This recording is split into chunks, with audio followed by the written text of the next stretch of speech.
Good afternoon, Sussex Squad World, Sussex Squad Nation. Oh my goodness. Sunday. What a Sunday. How are you guys doing? No, doing well, doing well. And not to forget, of course, my co host online right now, and all the allies, and everyone that was listening, friends and family out in California. Especially, yes, it's Yeah, good such a afternoon. such a tough time out there right now. So, how are you guys doing before I even talk about me?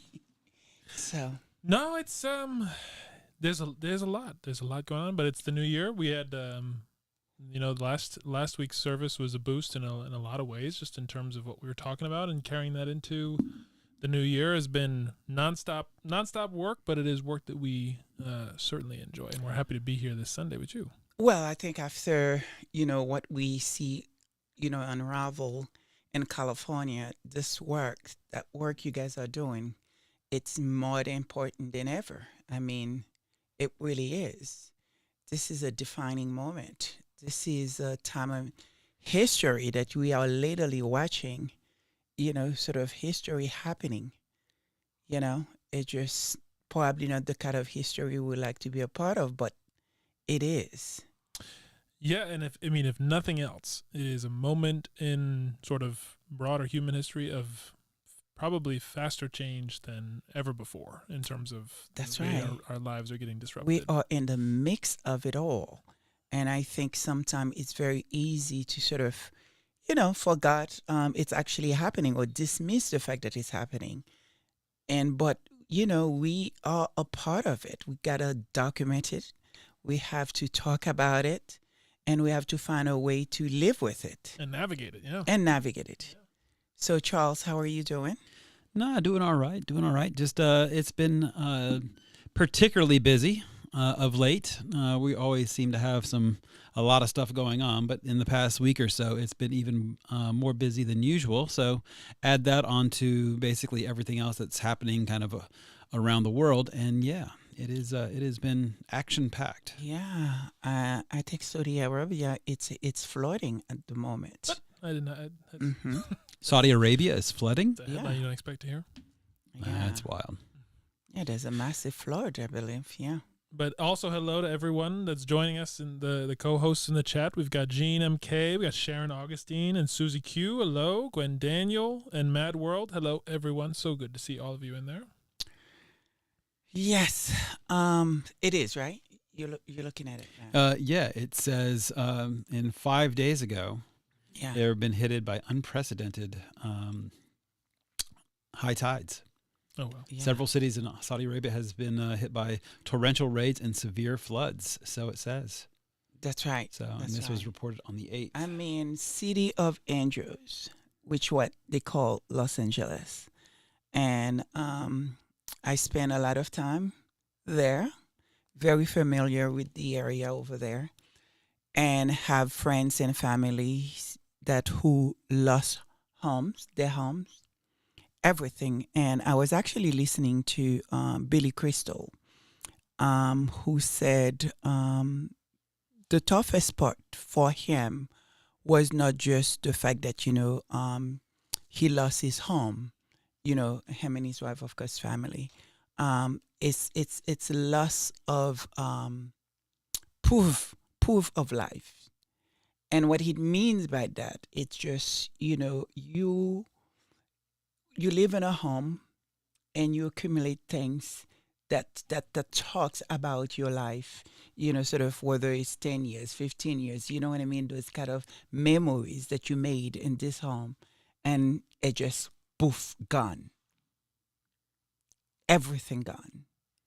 And I think that resonate a lot with me because I was not prepared for that. Because I remember when it started happening, I actually didn't put too much emphasis, didn't know where exactly the fire was. So I didn't really, I was so busy doing so many other things and preoccupied, especially with my mom, that I wasn't really paying attention. So I was like, okay, it's another fire, in California. Not that makes it okay or right, We've been just because desensitized because it just it's feels like almost it happens exactly all the time. happening all the time. So everything's going to be okay. And then it wasn't, of course. And it was getting worse and worse. And the next thing that I know, I was getting texts, messages, and that was like, it is approaching to us. And I think you have a picture, you can show the Oh, yeah. beginning. I have to bring it up in a second. Yeah, but you have yes. to bring it up. And that picture was taken from a family member, from their porch, I guess balcony you will call it, and looking at, obviously at that time you can't really see the fire, but you could see the smokes, but it wasn't really far at all. And so they were concerned and worried that whether or not they was going to have to evacuate it. They actually didn't have to, but from what I understand, it got really close. But everyone else in the family and friends of ours, gone. Their home is completely gone. And there was no time to pick up anything, take anything. It just like, boom, you had a house, you spend the night, and then next day it was completely gone, wiped out. Yeah, it's up So on do you have the Instagram. picture? It's up So on so if you guys are looking at that picture, to the right of it, it's Palisade, and it's not far at all. It's not far at all. Is that to the right of it? That's Palisade. It's pretty Sort of. disconcerting. Yeah, and for me, that I spend a lot of time, in High Park, which is absolutely stunning, and this is where you probably will find a lot of I guess what they will call Billy sectors, maybe. People, well, not Billy's, I don't like giving people name Billy's, A-list, whatever, but a lot of television actors you'll find in High Park. And you'll find like a mix of sort of regular people, sort of middle class people, and then mixed with actors. So it's not unusual. You go to the market and you bump into, this actor, that, it's just alive there. It's a very, funny enough, it's quite a small community in those areas where people actually quite mix with one another in so many ways, whether it's High Park, like, sort of, Beverly Hills and everything, whatever the case is, all these areas are not too far from one each other. And so it's just to see how difficult this was. But I think there's a lot of lesson into it. And I just wish that, which we'll talk later about, that the black community is there, because there are tons of black people there, and very, I will say, how would I say, middle class, well educated, black folks there as well, and with beautiful homes. And I didn't see that much emphasis on the black communities, in especially up the hills, where I have families there, you know what I mean? But so we'll get into all of it. I didn't know that I was going to have a show today, dealing with a lot, but I think it's really necessary for this show, because, again, we see how they are attacking Megan. But what was clear to me, there go a reason why I support this woman. Because there is so many things that she's doing, that many of us unable to do or can do, or a little bit too far. And she show up at all time. Doesn't matter where it is, she's there. And to see the attacks that she's receiving, I started thinking, really deeply thinking about what is actually going on. Are these people are losing their mind? And this moment right now, this is what we're going to hate on a woman just for doing something that maybe you should be doing, especially if you have a platform. But then I realized, started thinking, where all this may coming from. It's coming from so many places, and so that's probably going to be one of our words today. But let's get started with Church and Nolly report, and then we'll get in really deep in, because this is a moment that need to be documented, and we need to talk about it, and we need to. Enough is enough. So come on, let's go, Charles. Sure. So there's a good bit going on just in terms of what's happening in around Meghan these days. Obviously, we all know on the 15th she's going to be dropping her new show on Netflix, and so there is just a whole bunch of stuff. And just a lot of reactions just to her wanting to use the platform that she has. But before we get into all of that, there is one thing that I do want to just inform everyone about it first. And that's an unfortunate piece of news, but and I'm sure most of you guys have already known, but she had this wonderful little beagle called Guy. And unfortunately, he passed away this past week, which is obviously very terrible. Yeah, Guy was such a big part of her life, and so it's devastating. And so as a Doug mom, and I've lost my later baby, was it a year ago? No? A little more than a year ago now. Yeah, about a year ago, and was with me through everything, really, kind of grow up with him. And so I totally understand, what she's feeling and how she's feeling.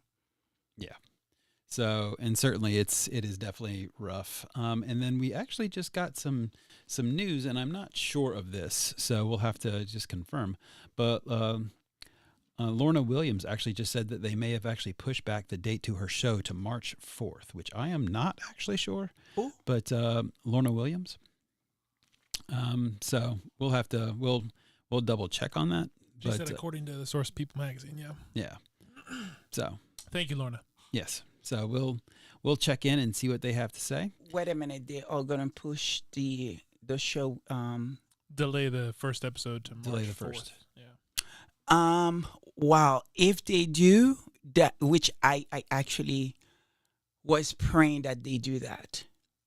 I really was praying that they do that, because it's almost like I was going to come on and actually talk about that I hope that they're reconsidering actually pushing it back, even though we should not have stand up for those headlines that would to come. I mean, we could literally, right now, write what the headline would be. Well, actually, I just looked it up. So, and this is actually straight from Netflix. It's their Yes. it's a press release from them. So Yes. we can just take it for that. So it comes straight off of their website. At the request of Meghan, Duchess of Sussex, and with the full support of Netflix, the release of the show, a heartfelt tribute to the beauty of Southern California, has been moved from its previously announced January premiere date to March 4th Ooh, yes. due to the ongoing devastation caused by the Los Angeles wildfires. Oh my God. Brilliant. Brilliant. And right now, they are about to lose their mind. They are going to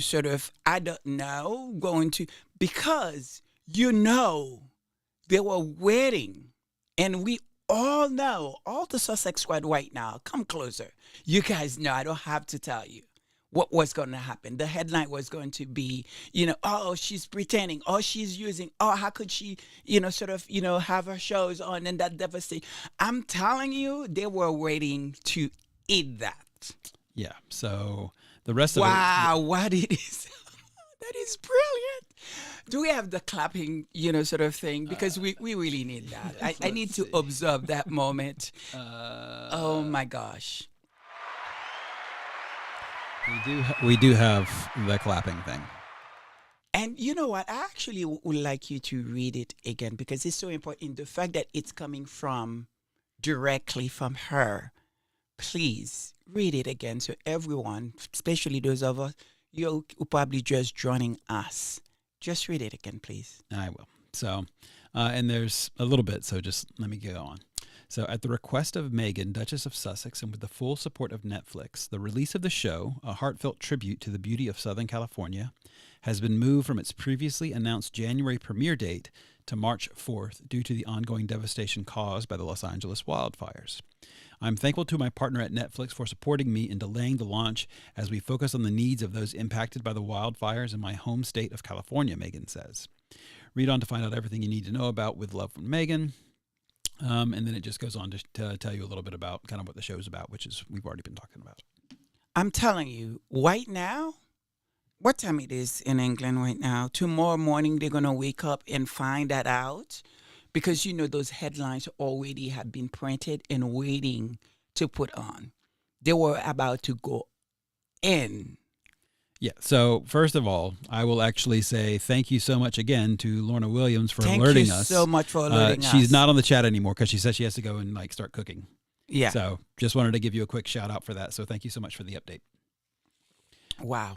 Yep. So and just on the subject of food and updates from our co-hosts, we have a number of people sharing that they are in fact cooking, to which Avid Reader responded with a shout out to cheersing them because Avid Reader is contemplating ordering pizza. But I just want to share this one specifically because I know it's going to resonate with you, Lady Sussex. Is actually from Susie Q, who said, let me get the specifics for everyone so everyone else can be hungry like me. Susie Q said that, hey guys, as you know, today is my cooking day, but I'm listening. I'm cooking brown stew chicken, jerk pork, rice and peas, and veggies. It's hard for me to give recipes because I don't measure anything, only judgment. So that sounds like someone we know over here. But that's perfectly fine, Susie Q. You don't use a measurement, say like a cup of rice. You say like a good handful of rice, a good amount. Or a little bit of the pinch of this, pinch of that sort of thing. Susie Q, you could have waited until we're done with the show. Now I'm going to be thinking about that. Yeah, it does sound the delicious. whole time. it does actually sound delicious. Oh my God. So, okay. So then there we go. So we'll jump back onto Church Nelly, but that does sound absolutely delicious. So we are actually talking about Guy. Yes. Megan's dog. So, which is obviously he passed and it's very terrible. He's been around for a very long time since she actually picked him up in 2015. And as we know, they're very much a part of the family. So certainly hearts go out to her and her family, obviously, because we know that they were very, very special. That's right. And she loved them a lot because there's all kinds of videos. She did a montage. She had a really heartfelt note. Clearly, he was certainly a piece of the family. So getting into about the show, which is now, as we know, have been... why are you looking at me like I'm crazy? No, I'm listening. So now getting into the show, which obviously we now know has been pushed back a little bit. But it's interesting because there's been a ton of press like all over the place. And I thought one in particular, which actually is fairly good, was actually Forbes actually came out with an article about it. And it actually mentioned more or less kind of what the show is about, which I thought was a really nice, easy synopsis. So they released an article about the show, and basically it's called Meghan Markle. What they called it basically and how they described it was Meghan Markle's offers of life lessons in success, resilience, and grace. So some of the lessons that she offers are practicing the power of pause, move in secret, launch in public, regain your strength and lean into love and healing, don't dim your light for anybody, and then to come back bigger than ever. So those basically are what they found to be the 5 biggest takeaways after watching her show, which I thought was sums up, I think, a lot of her, just how she's been expressing herself for a long since she's really been a public person. Right. So she is still getting, as we know, and as you've all have heard, she's still getting a ridiculous amount of press and opinions all over the place, both good and bad. But as they say, and certainly being in the ad game, all press is good press. There's no such thing as bad press. That's right. And especially when you're launching a new TV show, which these people, I just don't know why it's not clicking with them. But it would be incredibly expensive to actually go and buy the kind of publicity that they're actually giving Meghan. Incredibly expensive. That's the way, the Lord does it. You know what I Yeah, mean? Yes. exactly. So I would like to thank everybody for the raising awareness about the show and then driving people to go see it. Amen. So there have been a lot of conversation about bot traffic and some that's actually driving a lot of this negative commentary. But again, I don't think they really thought it through very well because people who actually hate on Meghan Markle are not really going to change their opinion because of this trailer. They're just That's not. right. However, if the people who actually are maybe interested in and don't have formed an opinion may actually go check it out just to see, okay, well, what are they talking about? Because they're building so much stuff about it, right? They're building so much expectation. And when they realize that she's not nearly as horrible as they're trying to pretend or portray her out to be, then actually they're going to get more curious and start probably watching more shows. Yeah, but the thing is, I think what they're missing is, how you going, again, I think it's a question everyone is asking. We eat. The last I checked. Like everybody, right? We live on food, right? So what lifestyle, it's a part of our lives. Sort of every single one of us belong into some kind of, either, I won't say crowd, but, we all have a style that we adopt, so to speak. Yeah, I mean, I just countless shows and things that are all that centered just around to show you, the virtual, the hate, and it's almost like people are losing their mind. But I was just listening to Claire, earlier before we started the show, and my God, what an incredible show! She did an amazing job, just like Royal Sussex that last night. These people are just in a completely different level when it comes to put on a show. And so, the response, it's almost like everybody it's understand what is happening. You know what I mean? It's just I was thinking something, and then I watch, Royal Sussex, and boom, he had it on or talk about it. The same thing that happened with Claire, and it's just I was listening, and she put on a clip, and it was exactly what I was going to try to talk about today. It just like we are all realizing what is happening.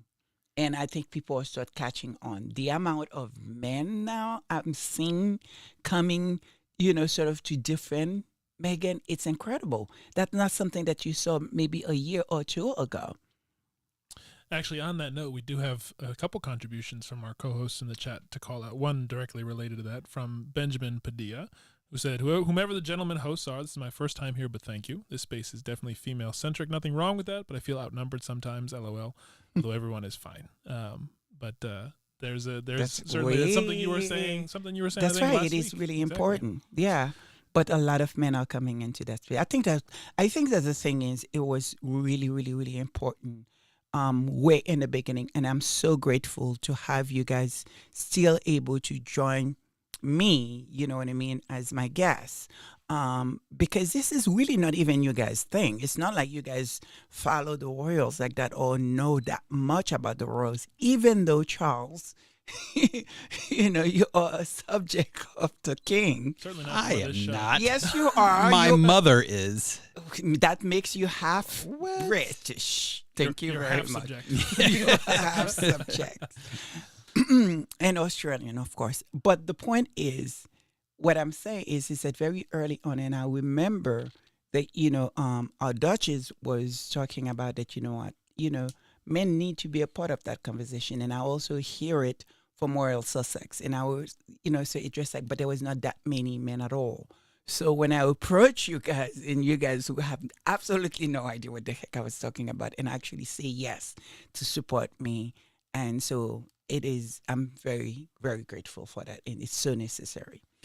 Well, first, you're very welcome. And second is that, it's an important thing, right? Because an attack on one of us is really an attack on all of us. And at the end of the day, like, a good person is a good person. And it's just terrible to see how she's really been raked over the coals for absolutely doing nothing but being a beautiful, wonderful, like, heartfelt, great person. It's so, clear. it's really, if you have any subjectivity about it, then you would be able to see that this is just completely... it's not. It's just wrong, right? I think what happened is that what people are so tired and exhausted about is that they keep telling us something to think about this woman this way, and this we can't find it. You understand what I mean? It's just like she just married a guy.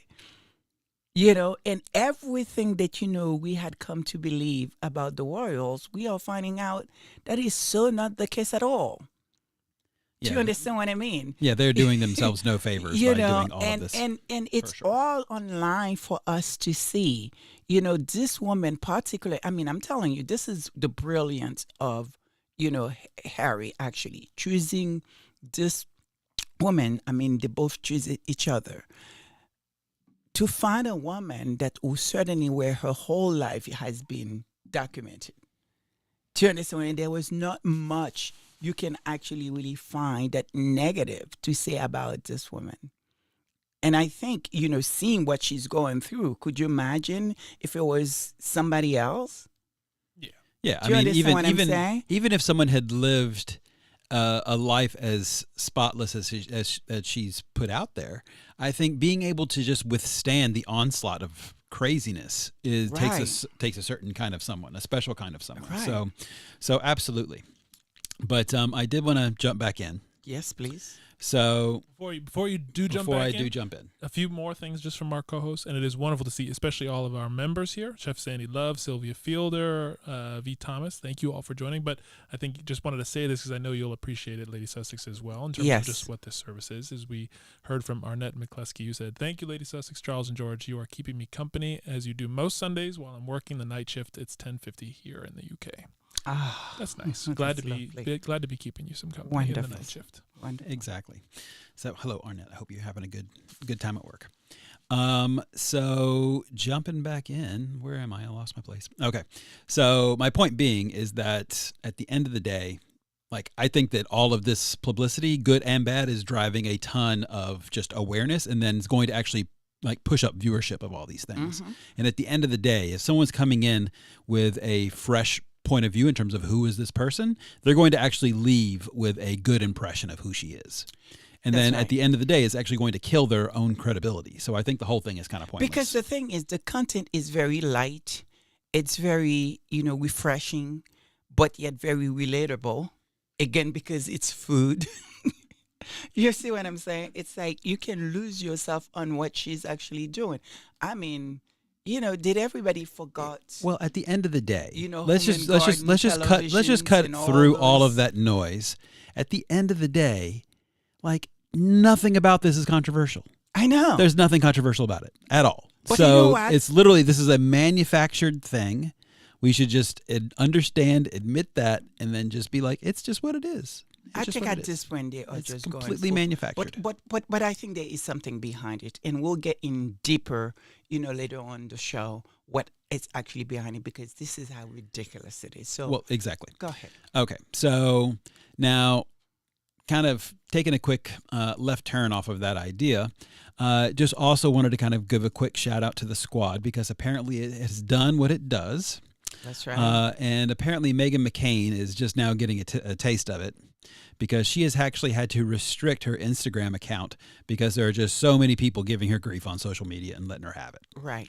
So again, like, that's just, you come for one, you come for all of us. And at the end of the day, I mean, like, she doesn't really have much of a leg to stand on. Because the thing that's really frustrating me about her, I remember when she come, like once, the first time I known about her, that she was getting bullied left and right. And so, again, it was Black women. I was one of those people that would stand up and, like, voting for her success. And when I see that, the first person that was kind of also, I think that coming as well to support her was Rachel Maddow, and give her a platform, to actually sort of, and then the next thing that I know, The View had to hire her. And I was literally voting for her, not because of her views, because there's a lot of things that, I disagree. But I think that, sometimes you can't be fought for the family that you're born into and how you're born to, whatever. So, but I feel like she was very not social conservative. She was very social, I guess what you call liberal. I don't know. Is that how you call it? No, she was more centrist. What- She wasn't as right wing as some. She's more centrist in terms of some of her views. social. Yeah, but at the end of the day, I mean, she was coming. The thing is, she was. I remember, because if I'm correct, one of her sister, it's actually is a part of the LGBT, if I'm correct on that. I don't know. But I remember there was a lot of, conversations and how she will come out for defending her friends and everything, whatever. Like it was someone that you could actually have a conversation. And I feel like it was very unfair, what they were doing to her. And then I don't know this person that I am seeing and I'm hearing, sort of obviously I didn't watch the view much while she was on, but it just to see this is where she's at now. And remember what we played last week, I remember when she make that argument, about, Megan, and it was kudos to you. Wow, great. I'm glad. And she goes from that to Yeah, she's what just been. she put out there. And it was like, it's almost like, why? She You just don't because she has a need- I lack don't of think she has a she lack of needs the integrity. money. She has a lack of integrity.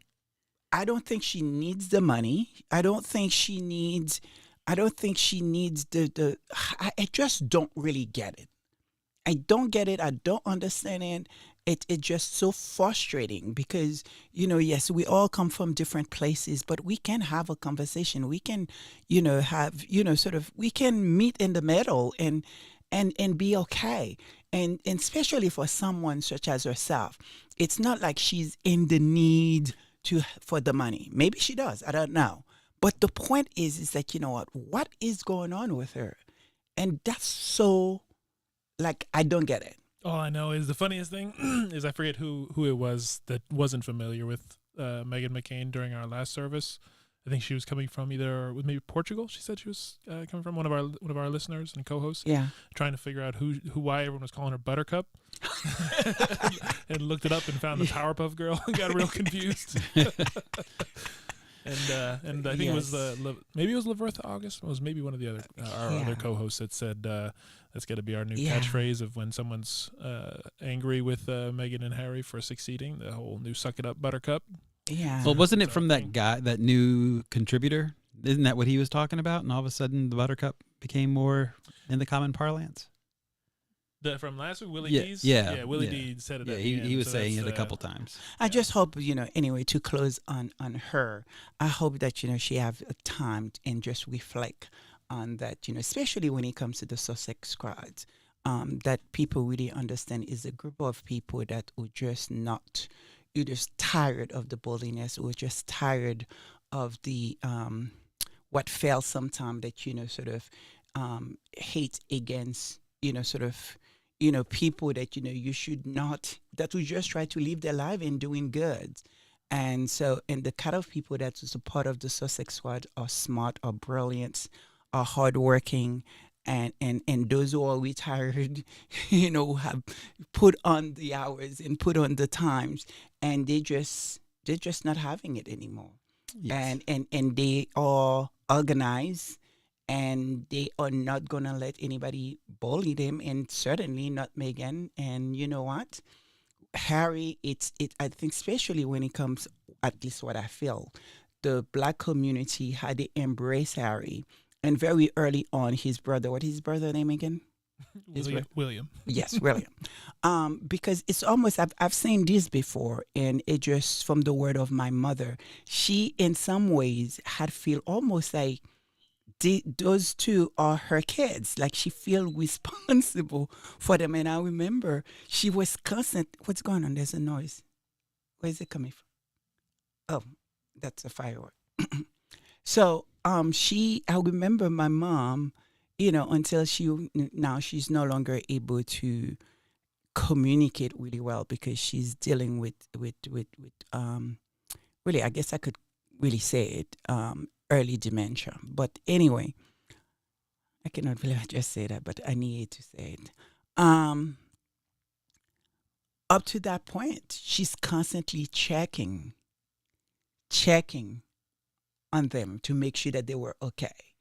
And it was important to her to always follow and make sure that and I think a lot of the black community feel that way. It's almost like Princess Diana left them to us to care for, and you could see how much that, we had embraced them. And obviously, it's sad to see, his brother turn out to be, what's his name again? William. Yes. What he turned out to be. And I'm sure it's a disappointing to us as well as his brother Harry, that he did what he did, or continue doing what he's doing. So it's really sad to see. But I just think Harry, it's like a brother to us. You know what I mean? To all of us, it's like it's a neighbor. It's like it's a Harry. It's you know what I mean? Like it's if I were to bump into Harry tomorrow, like I don't think I would be, like fan to hi. It would be like, oh hi Harry. That's how I see him. Yeah, I feel like I want to play. I Well, don't you see him as just see him very relatable. Is what it boils down to. it's Harry. Hi, what's up? What's going like I feel like I could interview Harry and talking to him like I would interview or around anybody. I feel like I'd want to challenge him to some rugby or something, even though I don't know how to play rugby. Now you're playing yourself. You're a sport guy. Yes, you are. You play hockey and you play a lot of sport, but Harry is in a different level. Or we could do rugby. Your choice, H. Yeah, right. Yeah. Okay. I just know it's not going to be polo. So you can't do that. Yeah, I'm not doing that. That's right. You go, Charles. Yeah, but what I will say is just very quickly, I want to give a quick shout out to Ann Hole, because what she said is, thank you so much for Charles and George for your supporting Lady Sussex on this journey. You guys are such a great asset, and your contributions enrich the conversations that take place here in a very big way. So I wanted to just give you a quick thank you so much for that, Ann Hole. Absolutely. It's very, very I sweet for you couldn't to do say. the show without you guys. People would not understand. You can't see us, but we're patting ourselves on the back right now. Thanks, Anno. Yes, it was really sweet of you. Yes. So jumping back in, because we're all over the place here, is, as I was mentioning before, there's a lot of mainstream media, especially American mainstream media, which is great. I mean, they've always gotten press, but especially people are coming out for the show in a big way, big way. So, and even the majors are coming out in a big way. There's an article out for the New York Times. There's an article out in Variety, in Town and Country, in House Beautiful, and Vogue as well. All have huge pieces just in the last couple of days about the show in anticipation for its release, which is now kind of a hilarious thing because it's gotten moved. But and while there's a ton of other things that's actually been saying it, most didn't even mention the controversy at all. Mm-hmm. It was just very matter of fact. Here's actually a release about what the show's about, and that's what it was. It didn't really take sides whatsoever. It was just very down the middle. But what I can really appreciate is that Vogue did. So I highly suggest you actually go check it out. Vogue actually had a great article by Mina Holland about the response and the vitriol that Meghan has seen generally and how it relates to her latest show. And the article is actually called "The Hate for With Love Meghan is Unfair as It Is Predictable." This is a big deal. I know we're going to get in, later on deeper, but you're going to read like an absurd format, or at least the highlights of it. It is a big deal because of what Vogue is, especially to have that kind of article on Vogue. It was just incredible. It's just great. One, I mean, it's like it is the opinion piece of all things fashion. So I think it's a great place for that to be there. And they don't hold, like, no one holds sway over them. They're going to say what they're going to say because they don't care. They're Vogue. So it was great to have that. And so as Lady Sussex had mentioned, we're going to talk a little bit more about it later, but I will actually give you a quick summary of basically the last paragraph of what the article says. Mm-hmm. And what the last paragraph says is, food is by definition universal, but it should be also unifying, and it often is. I was struck by a piece by the war photographer Giles Dooley in last weekend's Financial Times, who said, "Food is the opposite of war. It is how we bring people together. It is how we show love. In food, I find my peace." And the fact that it has become Meghan's trolls' latest battleground, marks a sad and tedious continuation of the misogyny and racism surrounding Meghan Markle. So I think that's a really great Do way. you think they were listening to us last week? Yeah, right. That was the point that we made last week. So it's a great encapsulation about kind of where the article was heading, and she calls a spade the entire time. So it's great. You definitely should go check it out. And I will say hello and what's up to Connie Bomber. Thank you so much for swinging by, and also thank you very much for the super sticker. You are as awesome as always. As always supporting us. It means so much to us. That's right. Yeah. And so that's basically it for Church Nelly. As we mentioned before, there we'll go through some more of that Vogue article a little bit later on, just because it is relevant to some of the other things that we'll be saying. But just wanted to give you guys a heads up. That's it. And next is Connie Bomber Community Report. That's right. She shows up just in time for her update.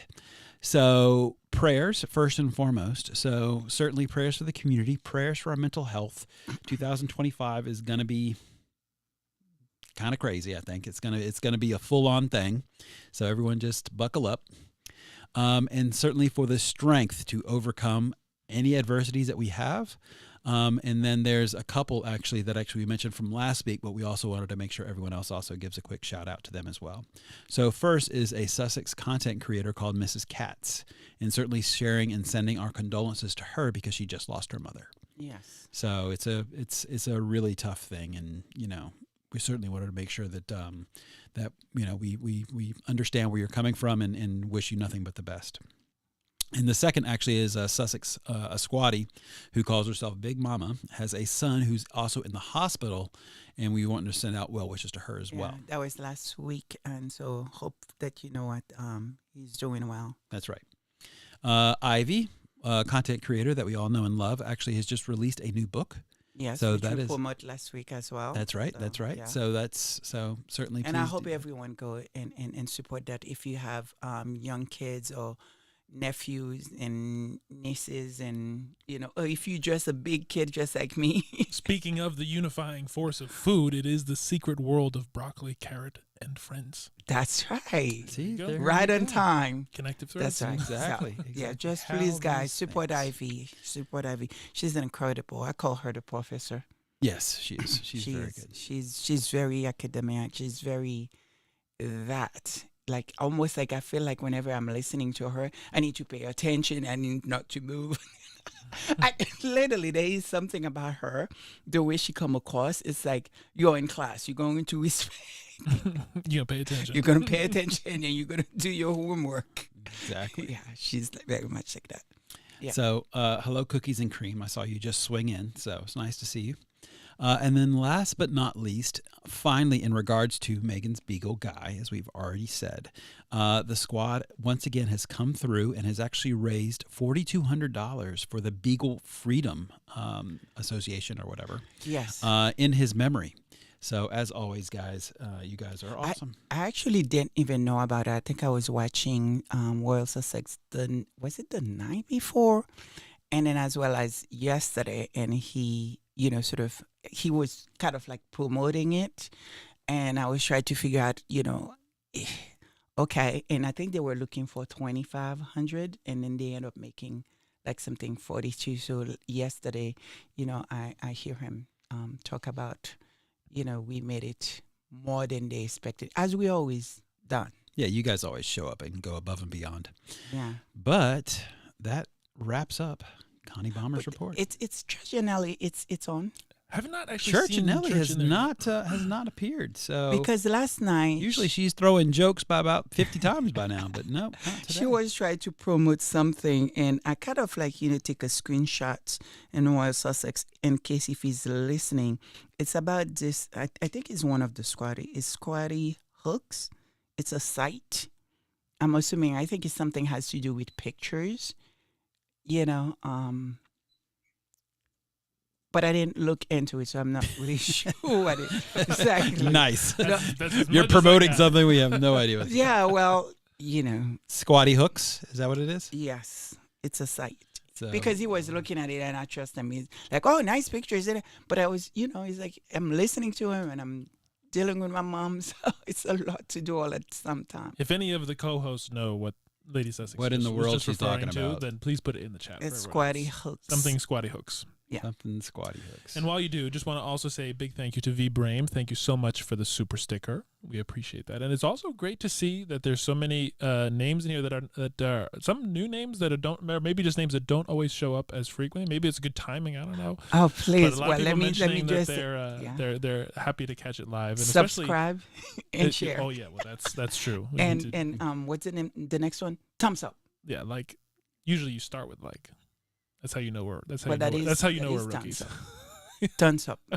We've been doing this. We cannot call ourselves rookies. Sure can. I've been Watch me. well, at least I've been doing this for the last 5 years, 4 years now, even longer than that. Yes, it's Yeah, about true. that. It's true. We're just not getting the numbers because we are we are different type of shows. It's true. You know, we're not, and I don't think we will ever get Different, to not worse. those big numbers. But I think we have numbers that succeed what my expectation, to be honest. Certainly. Yeah. And one last shout out as we move into just that next section is to that note of everyone that's been joining in and saying hello in the chat. Thank you, and to Angela Simmons, I think captured really well with her entrance message was that she was glad to be catching live here with everyone, and just that she loves us all here and the entire Sussex squad, which we know is something that is special. is That's what shared, makes amongst this everyone. so easy and so nice to do and enjoy doing it. And sometimes we forget ourselves, you know, and it's 3 hours later we're like, what happened? Yeah, it's true. The only thing that keeps us on track is depending on how many times Susie Q mentions jerk chicken, we realize that we're getting hungry. Exactly. Been here for a minute. All right, so should we get the service started? Almost. Because we have a lot. Almost. to talk We're about. moving into that time where we do explicitly say thank you because we really are grateful for everyone's support, for everyone showing up, being in the chat with us, being in community, reminding us, as Lady Sussex just did so well, to actually ask for people to like, share, and subscribe to content. For everyone that contributes with super stickers, it means so much to us. And a special thanks, as always, to our members. And also before the members, just also Dawn Robinson Gales for your super sticker on last week's service just a few hours ago. So thank you for that. But as always, to our members, to shout them out, that is Patrick Hoa, Marcel, Marvel, Walker, R.R. Carter, V. Brame, Antonio TC416, April Showers, Church Nelly, Black Queen, K. Castillo, Eve, and Connie Balmer, both, Sylvia Fielder, V. Thomas, Lady Rose Sussex, Bryce Thompson, the one and only Royal Sussex, Lydia Washington, Connie and Julie, Angela White, Chef Sandy Love, Dawn Robinson Gales, and Diane Hawkins. Thank you all so much. Yes, and just before we get the service started, I want to go back to, to the community, Connie Balmer community. Hello? Yeah. Because there's an announcement that I want to make, especially for those of you who support a lot of the other, content creators that have big numbers, like, for example, Sussex Royals and others. There is something that is happening that we need to watch out for, where out of nowhere that, you lose 1,000, 2,000 subscribers. And if you have big numbers, you're probably not paying attention. But it is really happening. And it happened to one of the content creators that not Sussex Squads, but, sort of who actually out of nowhere, 2,000. And then the excuse is that, it's if those subscribers are not being engaged or not watching and not listening, and they think it's an excuse. There may be something else playing here. So something for us, all of us, to look into and just hopefully So you want me to put that on? No, and I just wanted to go back and actually make that announcement see. because Okay. it just remember Yeah. It's hearing an important public that service it is announcement. it is important because many of those content creators that have those kind of the work that they do, like for example Royal Sussex and as well Claire and many more, it's hard work. Yeah. It's literally Oh, hard yeah. work to put on a show and sort of, figure out what you're going to say, how you're going to say, how you're going to come across. There's a lot that goes on putting those shows together. and it's not crazy. I mean, it is crazy. Try to, and then you know what I mean. And Yeah, so, it's a lot, and so definitely to pay Yeah. attention. And actually, while we're still on the county bomber report, our return to the county bomber report, focused on community, there is an important public service announcement from one of our co-hosts, April May, who just in the context of this being 2025 going into a new year and also what's happening in LA right now, that April May says to everyone to start stocking up on household supplies, everyone, the necessities, because you never know. I couldn't agree with you more. I couldn't agree with you more. Obviously there's a lot we can't say on this platform, but couldn't agree with you. So thank you for putting that in the chat. Yeah, great advice. Especially have water. some backup. Yeah, Especially water. Like whatever.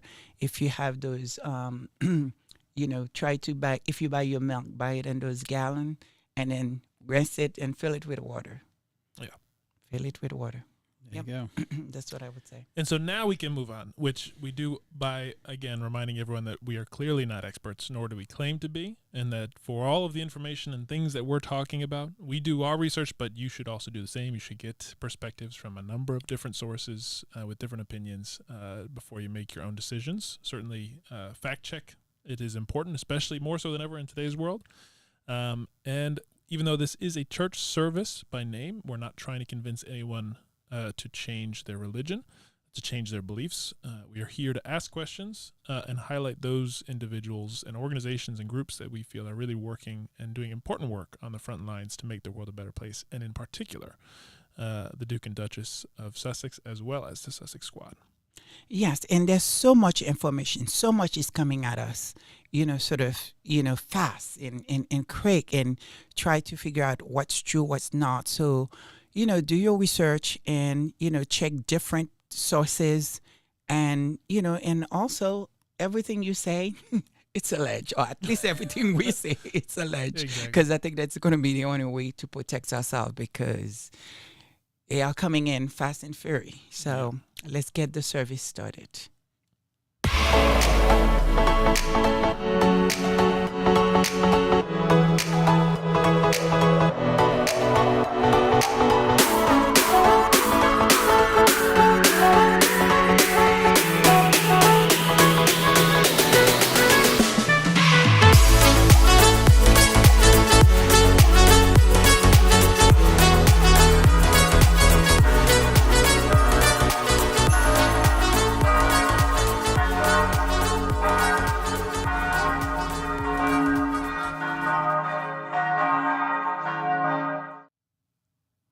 Yeah, basically this is for, educational purposes and research. So Sussex Squad Nation, Sussex Squad World, my dear co-hosts, I have 2 words for you guys today. Last week we had, what was the word we had last week? Awakening. And it's incredible to see what is happening around us, all around us. We are in an awakening type of place that we need to awake ourselves to see what's happening around us and to ask questions and to figure it all out, figure what we're going to do, what should we be taking from, all of this. But in the mix of it all, there is one word that I feel like that's standing out to me. And it's a word that I'm very familiar with. I've heard all the time. And I try not to use it in my life or even talk about it. I don't really recall if I even ever say that word, so to speak. But I wanted you to have an understanding of that word, why I hear it so much, why it is a word that, is a part of a society, is a part of a family, it's a part of a friendship we have with people, it's even love. And that word is jealousy. And there was another word that I was thinking about, and believe it or not, that word did not come to me until, I mean, it came to me and I completely forget it in the middle of the week. Um, and it comes back to me, I think, early today, and it's ignore. So, Charles, the word jealousy, where did that come from? I mean, this is a word that we are very familiar with, but I don't know. I want to know what is the interpretation of it, because very often you hear this word, you associate it with whether maybe friendship that you have that you no longer have, or sort of relationship, in terms of love relationship, and so I wanted to get into this word and truly understand the meaning of it, where it's come from. Sure.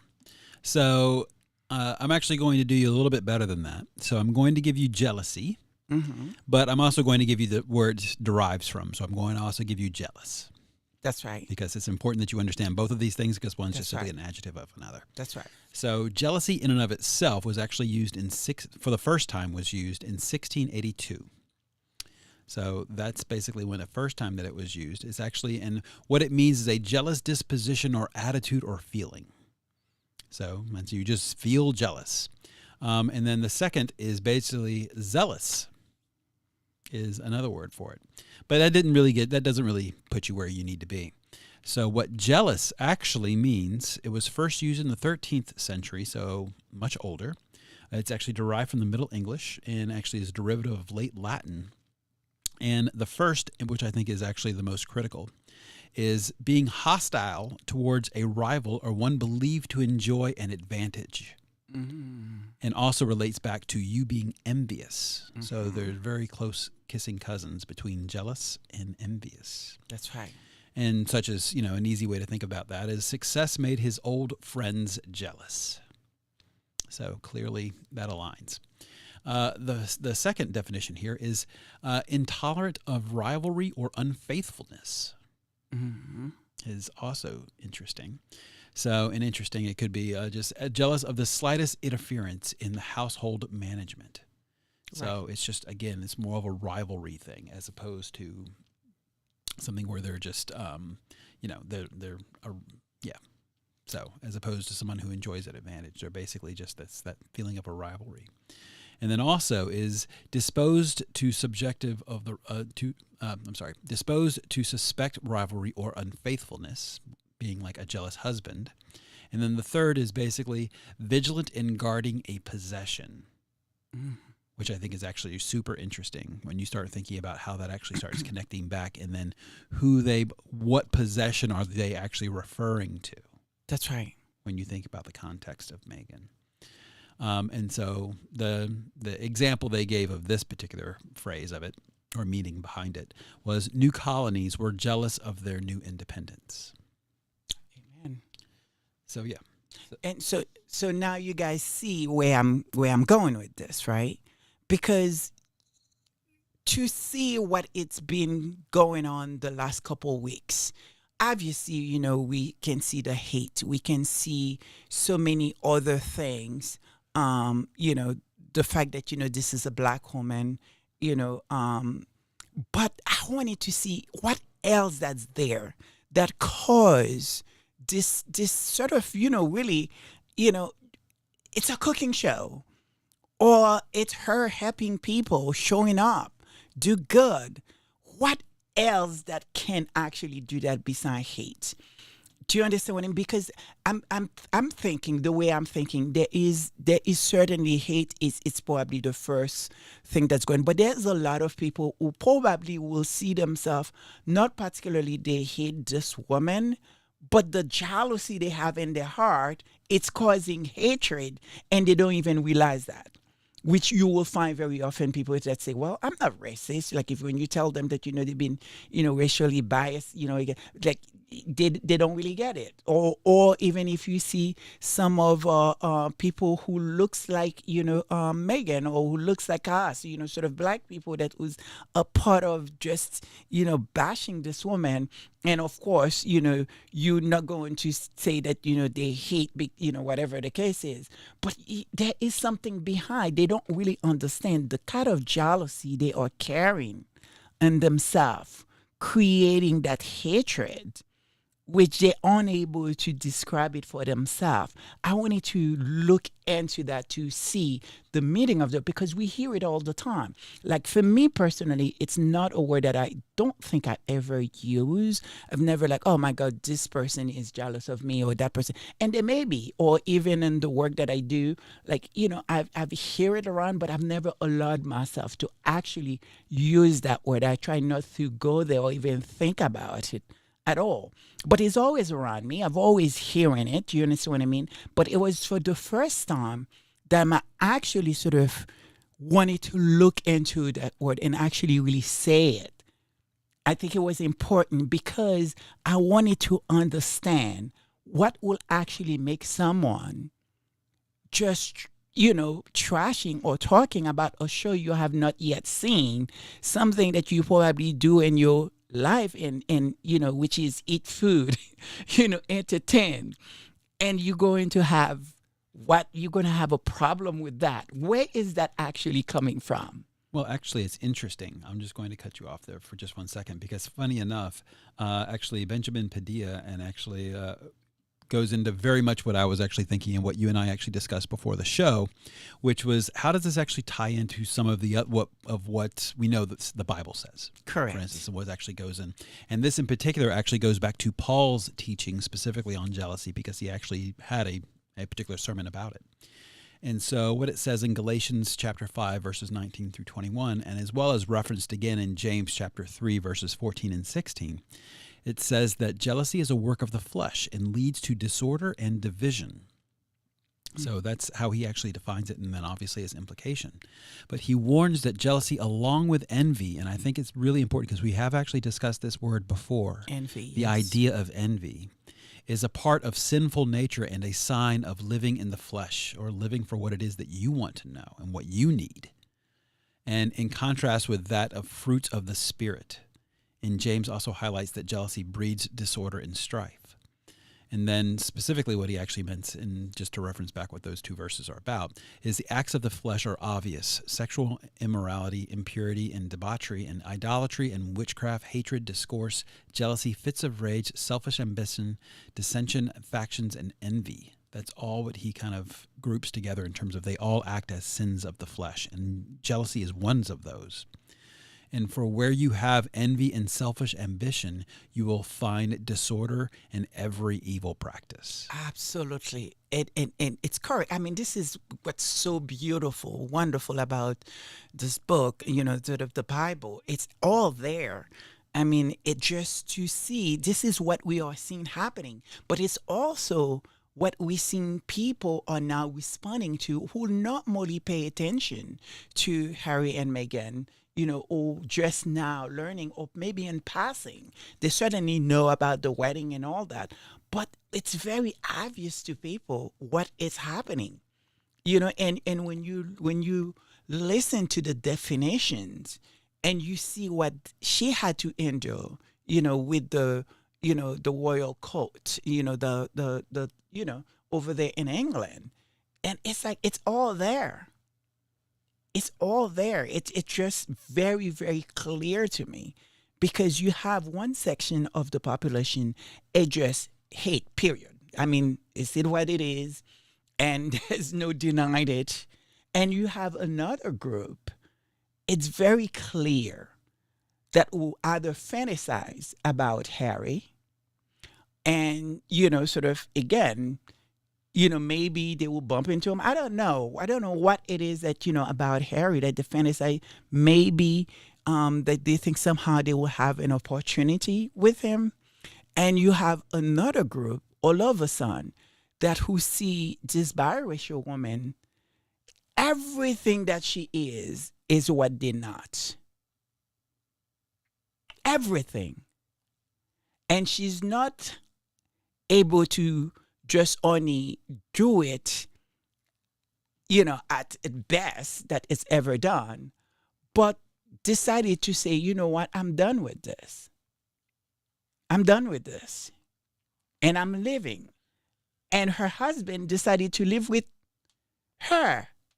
And now, not when she was already successful, she still continued with her success. And there's not much they can take away from this woman because they did not give her anything. Yes, we had a massive wedding, which we love and we enjoy, and I'm glad and happy for it to get to see it and witness it. But it's not because she wanted it. She was she was happy just if it was just her and Harry, she would have, that's what she said, and that's what they wanted.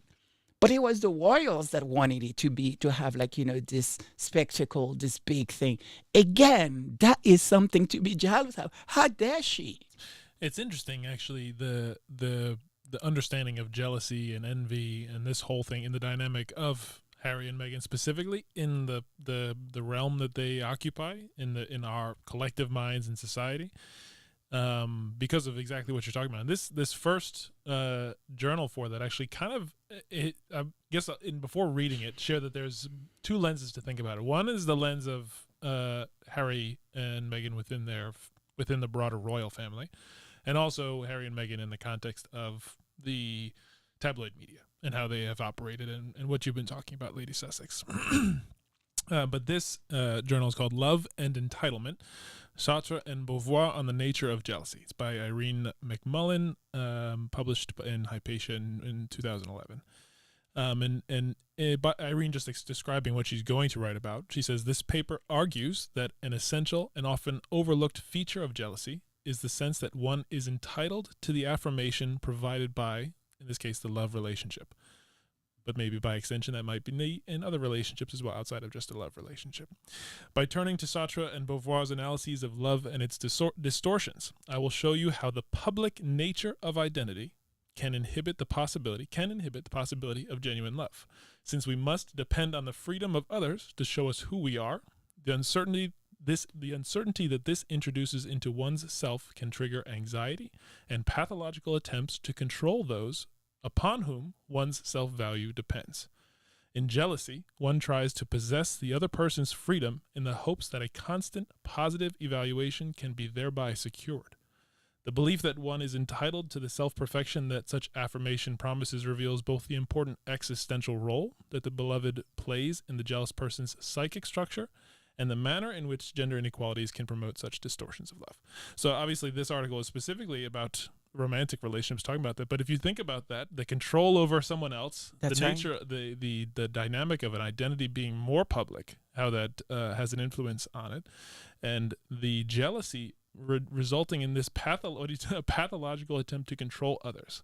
That's right. I mean, you see that, with, Harry's brother. What is his name again? William. Like, when you hear him and you hear everything and how he's functioned with his brother, the fact that, one of the stories that came out when Harry and Meghan tried to go to their apartment, and I think they did not respond, allegedly, or that, Meghan thought that, the whole, try to curtsy was something that outside of, sort of, it was just in public, that's what you do, but not in private.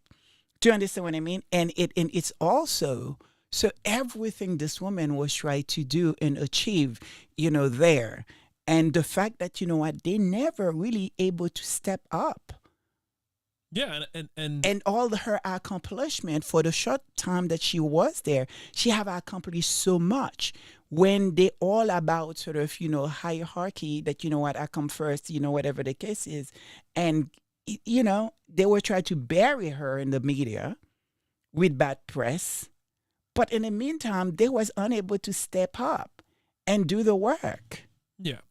And especially in that context, because as this author is arguing, part of this is like the public nature of an identity and your own personal identity in part being affirmed by how others react to you or That's relate right. to you or are viewed in contrast to you, that is because your own, as an individual, your own identity is so wrapped up in how others actions and their own control over their own actions, that is part of what is the dynamic at play with jealousy that triggers that anxiety and the attempts to control. And so when you think about what they've tried to do with Harry and Meghan, both within the family, within the tabloid media, that there's a lot of that rings kind of true. It's quite true, because they have been trying to control them in all sorts of way, and they have not been able to successfully doing it. And so when you think about this idea that, this woman was almost locked away in a way, that, they took her passport, they took her keys, and sort of she, was not being seen maybe for 4 or 5 months.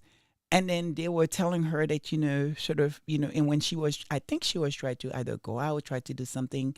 And so they tell her that, she couldn't because she's, in the media, whatever it is that, the argument was. And she's like, well, I have not been seen in 4 or 5 months. So it wasn't really her fault. Do you understand what I mean? It just, this idea that, they put these people in the pedestal. And again, this is where I'm saying how effective, our Duchess is. The fact that, when they had that fire in England, in that building, and so everyone went there in that hub. Everybody went there. But yet she went there and automatically she knew exactly what to do and did it really well and very, very successfully. I mean, it eats them away. Do you understand what I'm saying? The whole idea that, that 5 o'clock in the morning emails, that seems to bother them, and they don't know, or didn't really, I don't know, seeing that how people will view the royals, because they were complaining about her 5 o'clock morning emails, and people was like, well, this is, where's the problem? Do you understand what I mean? It's like they are in such a bubble that they're unable to see, because to them is that, we all higher up and that's it. And everything's, fall on the bottom. Yeah, it's true. And what's interesting, just as the other sort of journals to contribute to this conversation around jealousy around Harry and Meghan, is an acknowledgement in the form of this next one that is, especially as we talk about these things, to what you're kind of getting at a little bit in part, at least part of it, is the cross-cultural, like cultural differences in terms of if you're coming from working in the U.S. versus somewhere else. There's certain things that are just maybe different. But this journal is titled Envy, Spite, and Jealousy, and it's actually a study of the rivalrous emotions in ancient Greece by David Conson. But just at the beginning of it, he says the cross-cultural study of emotions requires a special kind of self-awareness on the part of the scholar, for we tend to think of our own emotional repertoire as natural and to assume consequently that it is universal, that people everywhere, we suppose, must experience anger, love, and fear in much the way that we do. How could we begin to understand if they did not? But yet there is ample reason to suppose that this is not the case, that anthropologists have identified many such ostensible disparities or décalage between different cultures, that there actually is cultural differences when it comes to these emotions and what they mean to us, certainly. So that's something for us to generally keep in mind. But what's interesting, and it kind of goes back to the Bible, Bible's contributions to this topic, even just being the 10th commandment, thou shalt not covet, that whole thing, is this next one. And I'm curious what you all think about it, both of you here with me, but also then our co-hosts, as it relates to trying to understand the why for some of the tabloid medias, like why things manifest the way that they do. And so this is called The Anatomy of Envy, a study in symbolic behavior. And it's by George M. Foster and R.J. Apthorpe, published in Current Anthropology, actually in 1972 by the University of Chicago Press. And so in the introduction, they write that in this paper, I explore some of the ways in which man, through cultural forms and particularly through symbolic behavior, attempts to cope with this fear of the consequences of envy. Envy is, I believe, a pan-human phenomenon, abundantly present in every society and present to a greater or lesser extent in every human being. I further believe that envy is viewed, at least subconsciously, as a particularly dangerous and destructive emotion, since it implies hostility, which leads to aggression, and violence capable of destroying societies. Sensing the ever-present threat of envy to himself and to his society, man fears.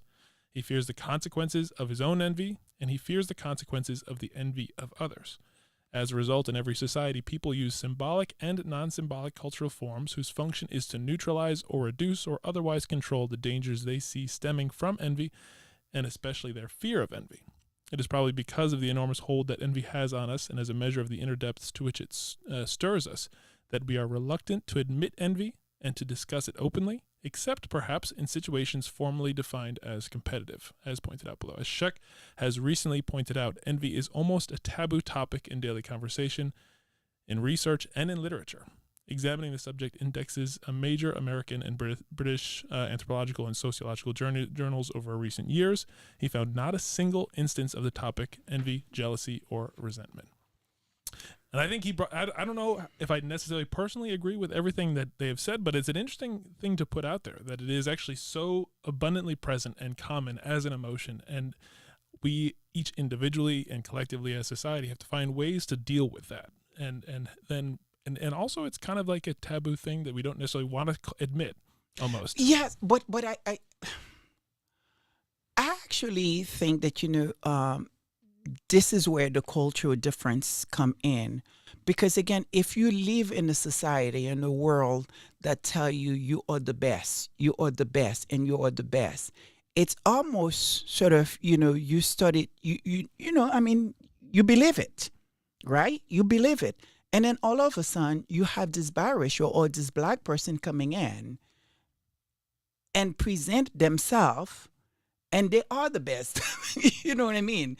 Then how do you deal with that? So I do understand where the author is coming from. And you see, this is what's happening with many of, black people. I mean, black in general, if you get in, if you know about our history, we're coming from, royalty, even though it's not been said enough, or we don't, celebrate, the royalty part of ourselves.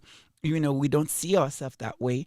We're not people that will actually sort of, at least my view here, impressed by that so much. We understand it, we read it, and we sort of, talk about it. We teach our children about, prince and princesses and all that. But I don't think that, there is a part of us that, it takes we're not easy to be impressed. And I think when you looked at the communities, or at least some of the communities that's around the royals, people are impressed by them. People do put them in the, on top of the pyramid, because I guess they are in some level. And then all of a sudden you have this biracial woman, or black people in general, or us as squatties, we are not falling into what they would expect us to be. Google and Gaga everything that they do. We question everything that they do. Do you understand what I mean?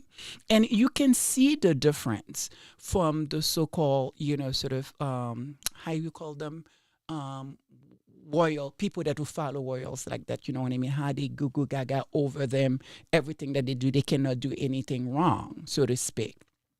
I don't think it's something that, you find in the black culture. And I think people really have problem processing that or dealing with that. And you see exactly what is happening, to Meghan. A part of the hatred, of the hate, they don't understand. How could you walk away from this? How could you? Yes, yes, we're going to abuse you. We are here to abuse you. But you're supposed to, don't you know where you are? How do you walk away from that? That's not something they would ever be able to understand. And they're really having problem with that because you can see it. And there's this narrative that is about us, black people in general, who they think we are, that is so not true. And so there is an expectation that somehow we're going to show up as they portray us, to be loud, to be ghetto, to be, sort of uneducated, to be, I don't know, sort of uncivilized, so to speak. And then just to find out, well, he's not like that, she's not like that. It's quite confusing. One of the things that I have experienced, and I'm going to share it with you guys, it's my home. And one of the issues that I've experienced in many occasions where if, I will doing some entertaining or inviting people, I have a lot of Caucasians, in my family. I have a lot of Caucasians friends, I'm a multi-pite, I have all sorts of friends. And for whatever reason or not, you know, almost every time that I have, a Caucasian friend that probably bring another friends, the first thing that they will ask, whose home is this? Say, what do you mean whose house it is?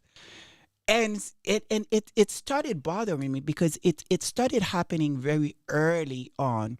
Like, especially I have this group of friends that who sort of, the same type of we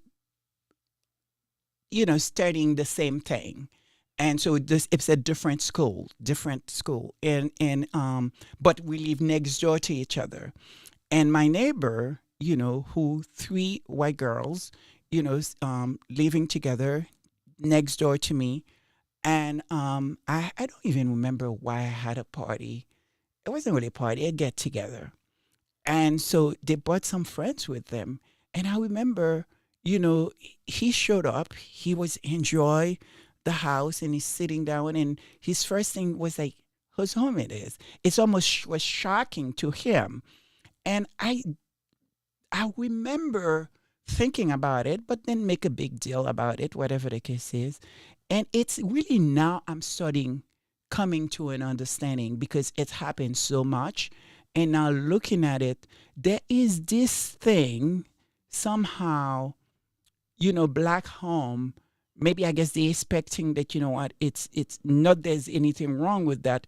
It's filled with, sort of black art, African art, or it's supposed to be look in a certain way, which would never be a problem at all. Because I mean, I've gone to many Caucasians' home that have stunning, absolutely beautiful, artistry, of artwork and everything, whatever the case is. But it's almost like there isn't. I don't know what is the expectation, what our home's supposed to look like, and so it really started bothering me in a way where, like, I'm like, you know what? The next time that happened, I'm going to shut that person down. And I did. I did get very confrontational, and I'm not that much a confrontational person like that, to just kind of like, I just tell them to get out because I feel like it was insulting. Like, what? And you know what I do. You know my the circle that I run around. What would that be surprise to you? You know what I mean? It just so I seen why is it that these people with adulteries, it's almost like they don't really get it. Why? How dare she to have a home that has 6 bathrooms? How dare she to be able to be, to have a cooking show? How dare she? How dare she to dress up better? How dare she to be able to afford to do it? Because, the last we hear is that, she was not supposed to, I mean, she paid for her own wedding dresses. And you would have thought that, what, hey, she's becoming a princess and everything is going to be done for her. She was caring for Harry with her credit cards. And I think there is a truly, really real problem in our society because how they define who they think we are. And then all of a sudden, when people confronting that, sort of, they don't know what to do with it. They don't know how to deal with it. And I think that's exactly what that author is talking about. Go on. No, I mean, I think you hit the nail on the head. And actually, one of the co-hosts, Cecilia Kanu, just said in the case of Megan specifically, the same chord. That basically she thinks that the problem they have with Meghan is that Meghan is way better than Kate, and these white racist people really struggle with that. They do. They do. They do. Again, as I said again, I do have an issue because this is not me. This is not what this show is about. It's not about putting one woman down or talking about, but they put us in a place so much where we find ourselves talking about Kate and or about, sort of, Harry's brother. What's his name again? William. And that, and as well, that woman, it just that woman over there. Oh, God. Please. You know what I mean? Like when you start putting people to compare, you looked at Princess Diana, you can't compare that woman that will wear Queen Elizabeth, crown tiara with Queen Elizabeth, the icon. You can't. I am sorry. I don't want to talk about that woman because I don't know her. I wish I did. I don't know what she does with her day. I don't know what type of thing that she supports. And the worst, the last time I hear that she's supposed to be, oh my God, how do you say that? She's oh God, what's the name of the thing that when they take on a charity, whatever, how you call it? Patron? Yeah, she's a patron of a church. I almost fall down on my chair when I hear that. And I'm still have not really talked about it. I don't understand it. It's like, okay, I said, you know what? It's best that you leave this alone because you'll get yourself in trouble. But they put us in a place for those of us, who love Princess Diana, who knows what she was about, what she has done for humanity, and the legacy she left behind. And now you try to shove that woman in our throat, and then you expect what? Yeah. Then you force us to talk about her. We don't really want to talk to her. I certainly don't want to talk about her. And Kate, as I said again, very early on, I was a supporting of her because she was coming from what I felt like, was a different background, and I was voting for her. But it wasn't until, and I was so looking forward when Meghan entered that they were going to be that sister, that look out for each other. And to see that how the media, try to pin her, then now all of a sudden, it pushed us in a place where we have to talk about her. We don't have any ill feelings for her. And you can actually really see that with the Sussex Squad when, in my opinion, what felt like she had gone missing for almost a year. We asked for proof of life. And then now we're back, in business because they keep trying to compare, like Royal Sussex likes to say, she's good and Meghan is bad. But when you looked at the two women, if you really love Kate like that, why put her in a situation knowingly that, she cannot hold, anything in front of our Duchess. She just can't. It's nothing against her, but you put us in a situation to highlight everything that she's not and probably will never be. It's not because, I have any problem with her. And I kind of like, you will see I don't very often mention because there's nothing there to talk about. And anything that I will say would never come across or be nice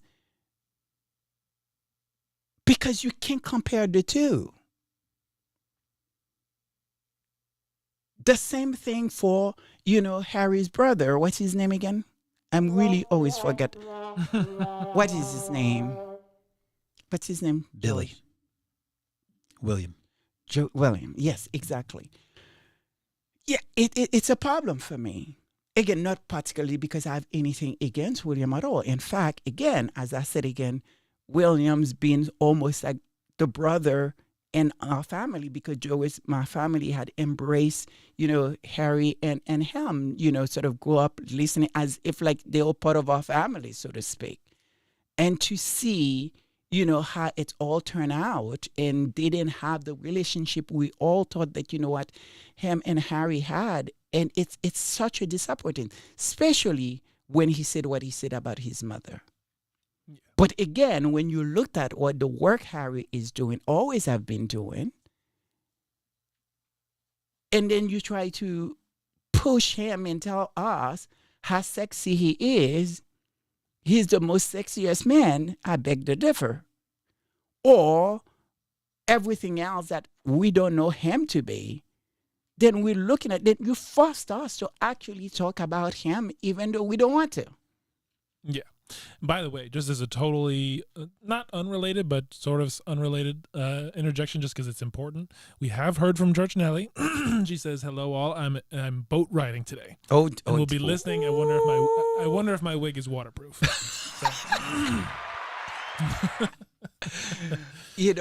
Or if Royal Sussex probably would have asked, "Do you have your moonshine with you?"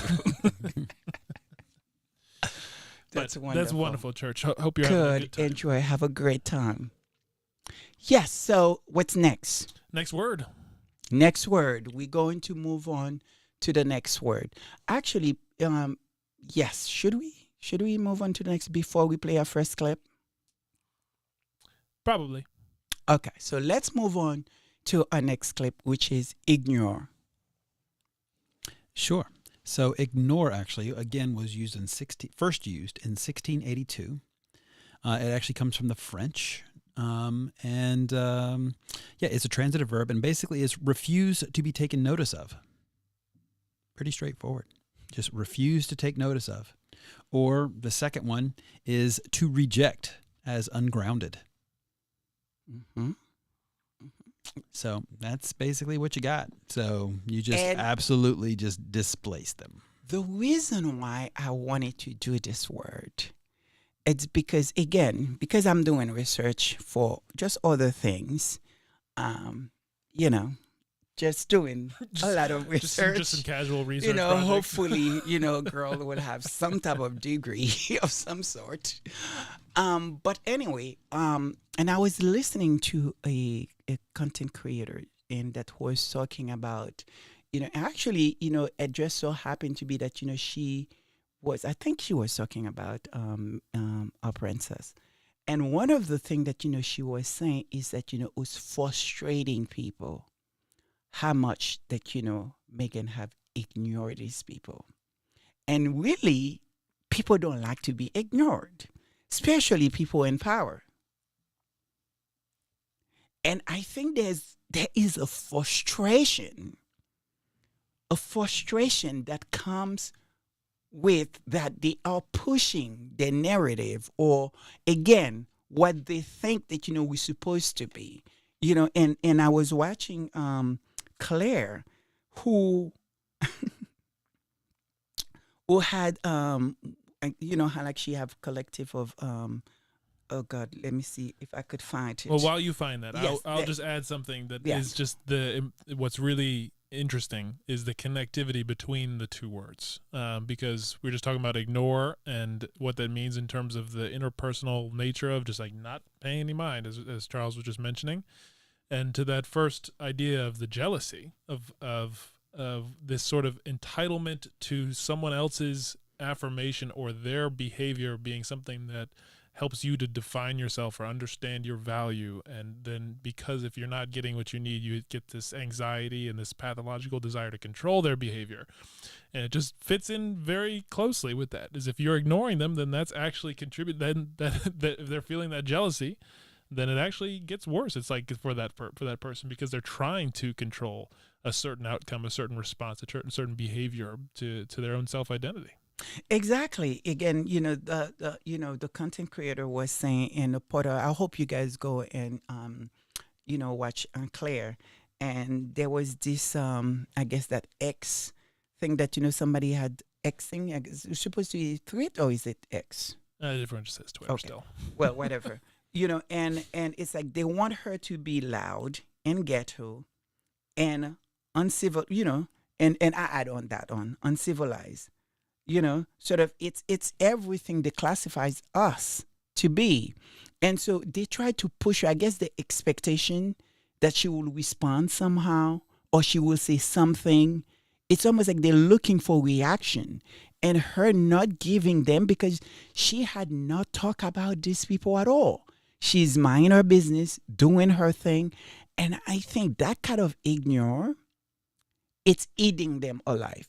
And I will even go as for even for those of us that was out here in the street, like the Sussex would like to say, defending her, even us, we are ignoring them because I think there is this expectation from the Sussex word somehow they could label us, or at least they try very early on to be this group that who is disorganized or maybe sort of vulgar or hateful or destructive, and we have not give that to them. They try to push us, they try to frustrate us, and over again, we, for those of us who decide to answer, it's always with facts, with receipts. Do you understand what I mean? And you could see that frustration, and it's derailed them into a place. What I feel like that is just, how could that be? How could this woman have that kind of support? And again, each time we go after her, she ignored us, and something amazing happened. And she's showing who she really is, and she has been that person, at least for the Sussex word. And now many people that was paying attention, she stayed true to herself because you see what she's done, what she's doing right now with Harry. Supporting all these people who lost their home and friends and family, I suppose. And she show up, do good, bring her husband with her. It is really frustrating. And now what we just hear, that again, we know she's smart, we know she's brilliant, but thank God she was able to say to Netflix, you know what? With what's going on, let's push the show back. I could guarantee you, I could almost guarantee tomorrow morning when people wake up and they are finding out this show is going to be pushed the fourth. Of course, they're always going to find something to say. They're going to say it's Netflix that did whatever the case is. Oh my God, they don't like the show. It's because they're going to find something to say. But before they could find something to say, they're going to just be upset. Because we all know what the headlines was going to be. If they would have decided to keep the 15, date. And I could almost guarantee they're going to find something to say. They're going to say it's because, and I think maybe that's why Netflix specifically said, it was her choice. Because have it saying it was just Netflix, they would have said, you see, it's because, the backlash and people don't really like her. And so Netflix is pushing it back because, right before they announced that, they said, well, Netflix had to walk away from the deal or whatever it is. That's what they were trying to sell us. Just to have 2 weeks or a week later, the show come across. It's like, it's quite frustrating. It's like what Harry said. I feel sorry for these people because they just get themselves riled up and just to be disappointed. Exactly. So is there more from that author, or do you have another one? Well, there is not from that author, but there is. I mean, the one sort of journal, and the rest of these are actually a little bit different approach on perspectives for this word, is on being ignored, the effects of violation of implicit rules of social interaction. And it's actually a journal that's focused on like individual relationships and what happens when you ignore someone. That actually can be quite damaging at an individual personal level.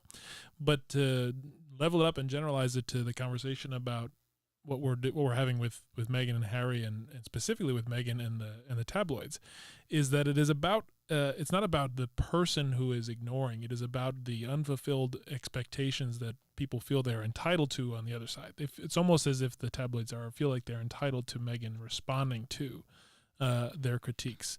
And it is about this, and that's what this author contributes, is that there are these implicit sort of rules, and that's what we've all kind of come to know just from watching how people are covered in the press, covered in the tabloids, how they have typically responded, and there's an expectation that is formed from that. And to see Meghan, as many of the co-hosts are saying in the chat, just being unbothered and not feeling the need to follow those expected rules, expectations, and to make her own decisions is actually something that you said that's very frustrating for them.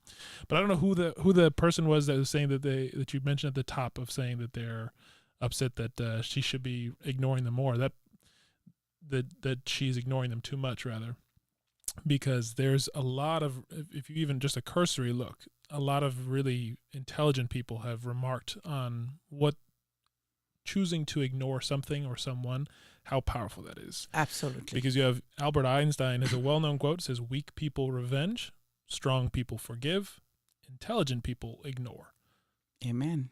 Or you have actually an American psychologist and ordained minister and a professor actually at Pepperdine University, a woman by the name of Thema Bryant Davis, said that to have the maturity to know sometimes silence is more powerful than having the last word. And last but not least, going way back, going to the Stoics, certainly something that you see abundantly in both Harry and Meghan, in terms of an appreciation of some of those principles, is actually a quote from Epictetus, who said that if they are wise, do not quarrel with them, and if they are fools, ignore them. Absolutely. And to be honest, I think those words are words that, we should not only live by, but I think we need to make it word that, we ourselves, we practice. And we actually hear those words and take them for what they are, because it's so necessary, really, right now, in this moment and time. We need those words. And I think it's what I think Meghan have done incredibly well, is that she made a decision that she was going to live her life.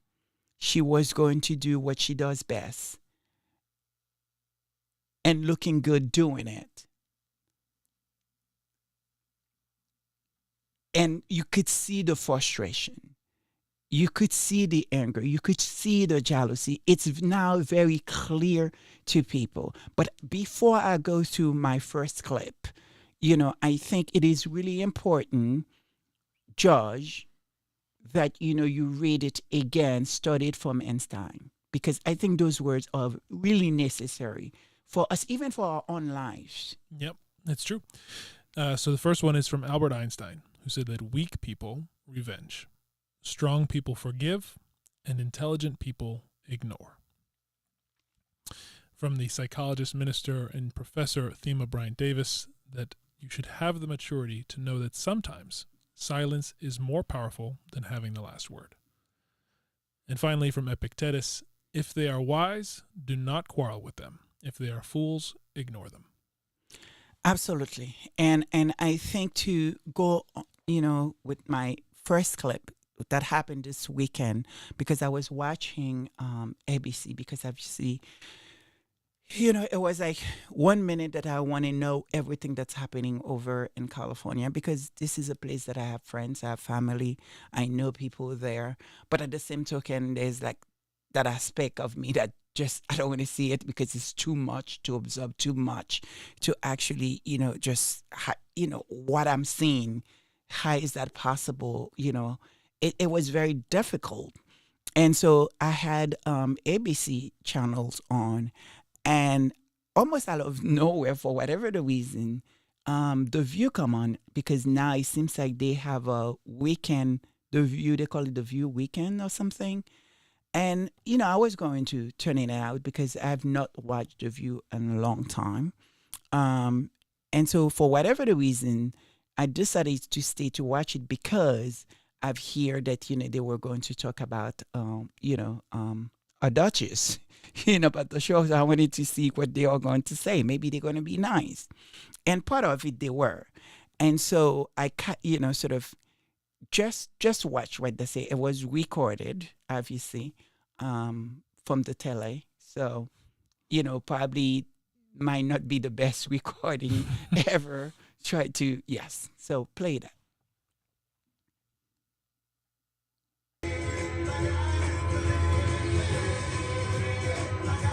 Look at what we made.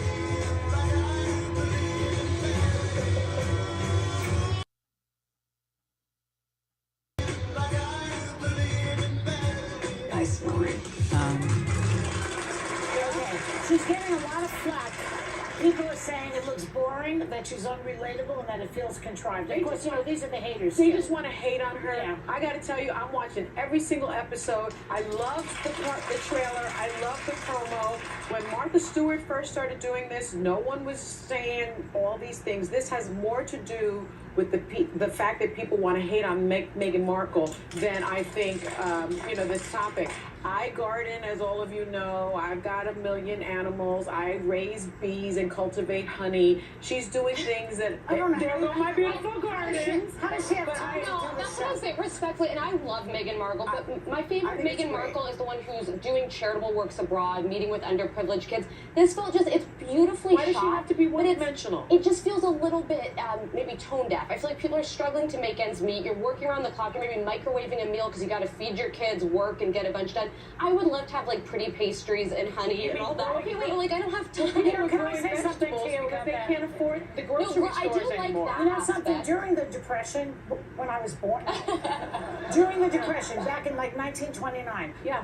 Hollywood only had movies about rich people. That's true. Yeah. That were aspirational. Because, not just that, people were like sick of seeing themselves in poverty-stricken. They wanted to see how rich Well, people let were me doing. tell you- So sometimes it works to see somebody Yeah, who's it's married to a prince, aspirational. who's beautiful, who knows how to garden and make Actually, cupcakes. put it that way, I like it. A different shift of what I'm reading about is not just that it's wealthy or aspirational, but that it lacks a certain authenticity. And what I mean by that is we're living in a time of not Martha Stewart, not printed magazines, it's Instagram, social media, trying to reveal what your real feelings are. It's all about transparency. And she's shooting all this, like saying, come into my Social kitchen. media is all Wait, about transparency. wait, Sonny, That's wait. the highlight reel. People lie Right, on but social Sonny, media. wait 1 second. It's the YouTube of like showing behind the scenes. This isn't her kitchen. So what she's doing is she's saying, come to my home, this is what my life looks like, but it's a rented property. So I think it's this feeling of Jennifer Garner had my pretend cooking show. Which I'm that she obsessed did with. And people love it, but it's in her So kitchen. that people can But, go you and know- show up and all the haters can show Yeah. up to her real house? No, you don't I have to think give me she's the got address. security. But my point is that like you can show people an insight because I didn't know she could do it. Bravo to all her skills. I can't do that. But I think if you're going to sell it as like I bring in my close friends, we're having coffee, it's a kitchen table, Yeah. but it's not your kitchen table and you rented the house and it's a location Well- shoot. It just misses something there. Listen, I don't know if you've ever had shooting in your house, but it's incredibly It's horrible. intrusive, particularly if you've got children and and pets and other things And around. you're But raising a royal. what I found Branded out differently there. Yeah. Okay, what I found out though was she's actually not rebranding herself. She's kind of going back to her old brand because Twig. before the TIG. Before she married Harry, she had a lifestyle blog that people loved. Yeah, she's and it was and she's going back to all of that. What I didn't get, and I still don't get, is people whose I guess existence, raison d'être, is just trolling and hating on Instagram. That's why on Twitter. That's how they exist. That's getting the clicks and the coverage from doing that. We're hating on her. When you go on Twitter or you go on Instagram and you start bitching and moaning about Meghan Markle, you know what's going to happen? The algorithm is going to flood you with more some material about that Meghan so? Markle. No, There's yeah. a lot of No, and crap we out could there. all afford to be kinder online and not look for ways to attack people just because we disagree with them. But I think, listen, there is an audience for this. I absolutely, now that I'm thinking about it, I would fall asleep to this. I think the one thing is we have to. I'm the audience. There's a lot that a lot of people are struggling, and I think just showing that sort of sensitivity to the moment that we're living in, that we can't all have these gorgeous kitchens and these taking our time to make like 3-course meals and having honey and trees and all that. Yeah, that was but my I don't have a issue. problem with that stuff. I would say if you're going to show us your friends, maybe meet out at a coffee thing and do a Right. we're all real friends, because it feels like you're selling. When I watched the promo, I was like, oh, this is so sweet. I had to be told this isn't her home. This is a digging in the dirt, people. She's digging in the dirt. She's showing people how They're just jealous because I just want to see. she's pretty, she's successful, and Yeah. No, I love she her. grants herself a prince. But you know, I love if you her. don't- It just if wasn't you my don't- favorite. If you don't like her, if you don't like the show, then don't freaking watch it. Yeah. Okay, let's do another topic. Another topic. There's a lot going around lately about these. Again, this is really where my frustration is with the View. I think they are bigger than that. This is the kind of platform that I would love to go and not hearing them having that kind of conversation, even if it was just two people, sort of like, the blonde and that other lady, I guess the redhead, I think she's red or brunette, whatever, on the other side.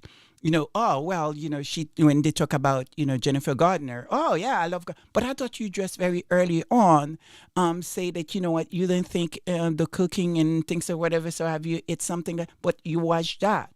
And to like, it's not her home. Okay, I've been hearing that, the whole idea is not, it is her home. And what I mean by that, if she rent this and she pay rent, even if it was for a day, that is her home. That is her home because she rented it out. So I don't really get this idea that, it's not her home. She didn't get it for free. It was not for free. I mean, if you rent a place for whatever reason, whether it's for vacation, whether it's for 2 days, whether it's just you, at that moment, it's yours. It's yours and you're responsible for it. And for many people that, and I think this is what I think Vogue said really wonderful, which we will sort of read about, is that, hey,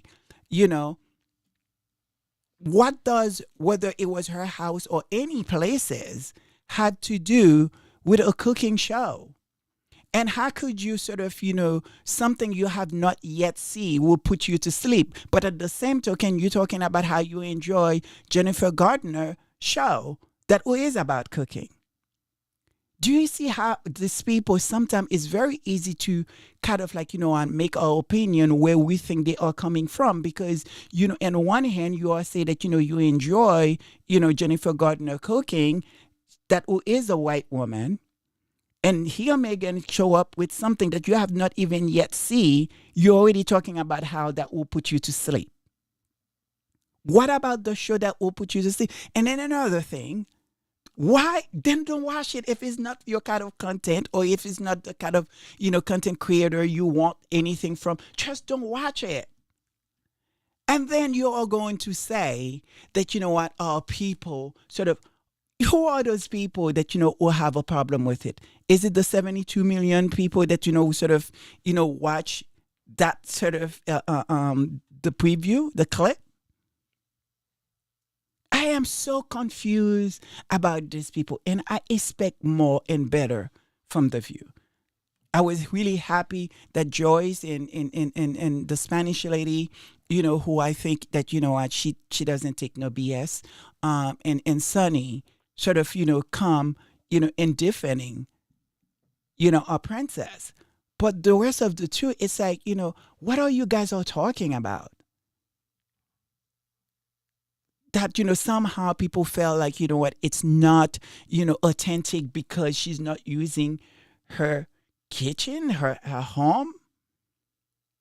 I mean, first of all, why would she want to do that? Because it's quite invasive and almost like, I'm sure many of those who, or very few, that who have used their own places because they have big property and they have shed or places that, they create almost like a studio style for these kind of things. Yeah, and Mad World added that it's a potential security threat. if Do you she does it understand? in And her it's home. also a security threat. I mean, and also too, let me say to these people, Megan is not just anybody. She is a duchess. She is a princess twice because now she is the princess of Nigeria. She is a high risk person.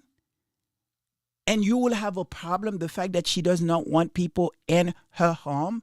I mean, look what is happening right now, and the show is not even out, and so you want her to put her kids, her family, subject to people in her home that she may not even have control in terms of what they see or don't see, and how everything, because again, everything in her home will be subject to criticizing. You see it right now. Yeah. Well, just to that end, we promised that we would get back to that Vogue article. Absolutely. So there's actually another excerpt from it. So what she says is, not her house, not her garden, not her recipe, says one comment, exposing not only the familiar resentment of Meghan's insistent on right to privacy, but also the idea that she is somehow cheating. I wonder if audiences realize the extent to which food television is staged. Do they think celebrity chefs film in their real home kitchens? Natural light, space, and configuration are all major considerations for shooting food content, and it is rare to see a star cooking in their natural habitat. Moreover, the people who are cooking on screen will usually have a team of recipe developers, as well as food prop and stylists. None of this detracts from their talent or authenticity, but it is important to recognize that even if the setting is ostensibly domestic, they are still productions. So this is someone speaking from the business. And then also, as I mentioned before, this is actually coming from that particular Vogue article. But I think it underscores kind of the bigger point that I'd like to make, which is the fact is this happens all the time. This is literally how this is done. So the fact that some people are actually expressing like somehow this is new, unique, and different, or that she's somehow, not authentic, it just means that they just rightfully don't know what they're talking about, because this is exactly how food TV gets done. And why are they speaking up now when they haven't spoken up against, Mario, and they haven't spoken against Martha Stewart, and they haven't spoken up against any of these other, Rachel Ray and all the thousands of the food chefs? This is not a new concept to have food on TV.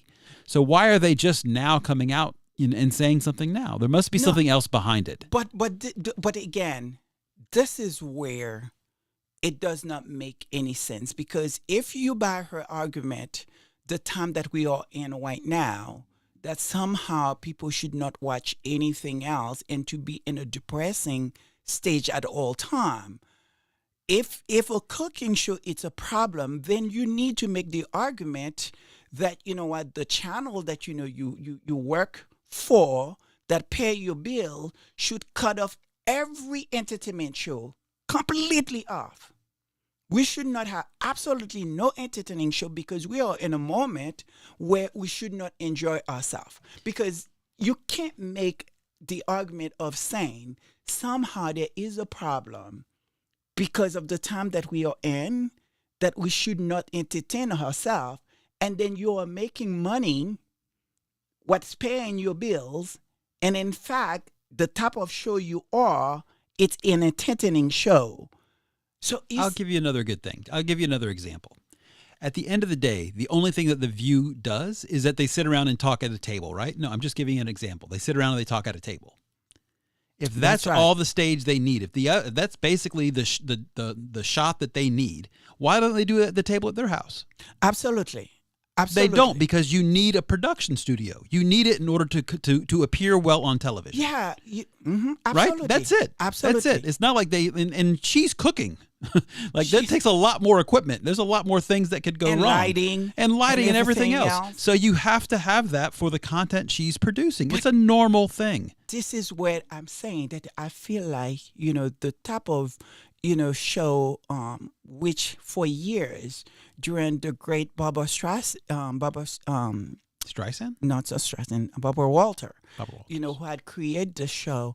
I think the show was incredible, and it's a show that I feel like should be bigger than that. In fact, you would expect everybody on that show should have said, hey, people, light up. Not having two people or saying to us that, the moment we are in, that we should not be able to, not seeing a cooking show, to the other one saying that, Jennifer Gardner, I like that show, but the one Megan it is producing that will put me to sleep when the show has not even debuted yet. All you see, it's the highlight. And everybody agree it's wonderful. So, and so for me, again, I wanted to see, where is this coming from? Why is it this happening? Because you hear very clear, and I hope I hear clearly, she said, Jennifer Gardner, she liked that show. So then where is that coming from? Is it coming from a place of jealousy? Is it coming from a place, again, what I am saying, not how they think of us? How dare she to have a cooking show and to be, everything that she is, and also being domestic and be wonderful and be, everything that she's every woman. She's stylish, she's smart, and now she can cook, she can feed her husband. We certainly see now how Harry Harry have looked his best. And I know it's all the good foods that he's eating, sort of taking care of his skin. You can see it. And so I wanted to sort of, see where is coming from. Because those people, again, she says she loves her and she enjoy her, but she just want to see her doing charity work as if like she's not supposed to have a life. It just does not make any sense. And you have to look at it and see it coming from a very different place. Obviously, that, is it a place of she should not be in the level that she's in and doing well. There's 72, at this point, I think it's probably over 70 million people who have watched this, this trailer, so to speak, I think. Do you see what I'm saying? It's like, where is that coming from? And I started, I didn't know that you was going to read the Vogue thing, but I'm going to want you to read the very first stop, because I wanted to compare it with what we're seeing happening in California really right now. Would you be able to go through it, because it's a very different number? You want me to read the? No. I'm going to need you to read. I'm going to need you to read it again, and I want to compare, something that happened that was very concerning to me, in California this week. Okay, so you want me to read the same Vogue article that I just read? Yes, please. Okay. Not her house, not her garden, not her recipe, says one comment, exposing not only the familiar resentment of Meghan's insistence on a right to privacy, but also the idea that she is somehow cheating. I wonder if the audiences realized the extent to which food television is staged. Do they think celebrity chefs film in their real home kitchens? Natural light, space, and configuration are all major considerations for shooting food content, and it is rare to see a star cooking in their natural habitat. Moreover, the people who you see cooking on screen will usually have a team of recipe developers as well as food and prop stylists. None of this distracts from the talent or the authenticity, but it is important to recognize that even if settling is ostensibly domestic, there are still productions. Absolutely. And the part that I wanted to focus on is like not her house, not this, as if like she's stealing something or she's doing something bad. How could she be? This is what I wanted, because you see it happening, this week in California. And last night, Will Sussex was finishing his show, and he kind of like said, well, everybody, I think I'm done. And then, of course, me knowing, who Will Sussex is, there's a lot of great content going to come, even if it's just him talking. And, of course, he played this absolute exactly what I know that was going to, happen, and what I needed it to. Hello? Okay. What I needed him, well, not him to play, but what I felt like, oh my God, I needed this. I needed it to hear this, and I needed people to hear this. And I was not really so much thinking about it, but it was so important when he played this woman talking about, Los Angeles, especially the black side of Los Angeles. So go ahead and play that. The fires are not just affecting rich white people. I've been seeing a lot on social media about how the fires here in LA are mainly destroying rich celebrity homes. And I am here to tell you that that is so incredibly inaccurate. I realize if you don't live here in California or LA, your perception of LA is completely screwed up by what you see on TV and the movies. There's a lot of regular folks that live here, and there's a lot of folks that live below the poverty line here in LA. There are 8 wildfires actively burning here in LA County. One of them, the Eaton Fire in Altadena, has completely burned California's first middle-class Black neighborhood. Not rich folks, not celebrities. These are mainly 3rd and 4th generation Black family homes. Altadena was one of the first suburbs in LA that Black people could buy houses in. The people that lived in these neighborhoods were the first people in their families to buy a house. These are hardworking, middle-class Black folks, Black families, multi-generational families living in these homes. As of today, these neighborhoods do not exist. It's not there anymore. These homes have been completely wiped out. Businesses, grocery stores, banks, low-income apartment buildings, rent-controlled apartment buildings, gone. The entire neighborhood has been burned to the ground. I am 6 months pregnant. My nerves are out of this world.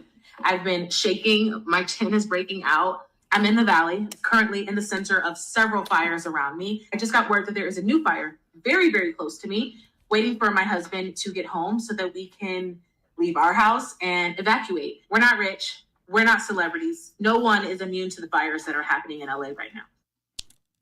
And again, when she said, it's this idea that, most people, when they think of Los Angeles, they think of the mega mansions, the beautiful home, and tons of celebrities.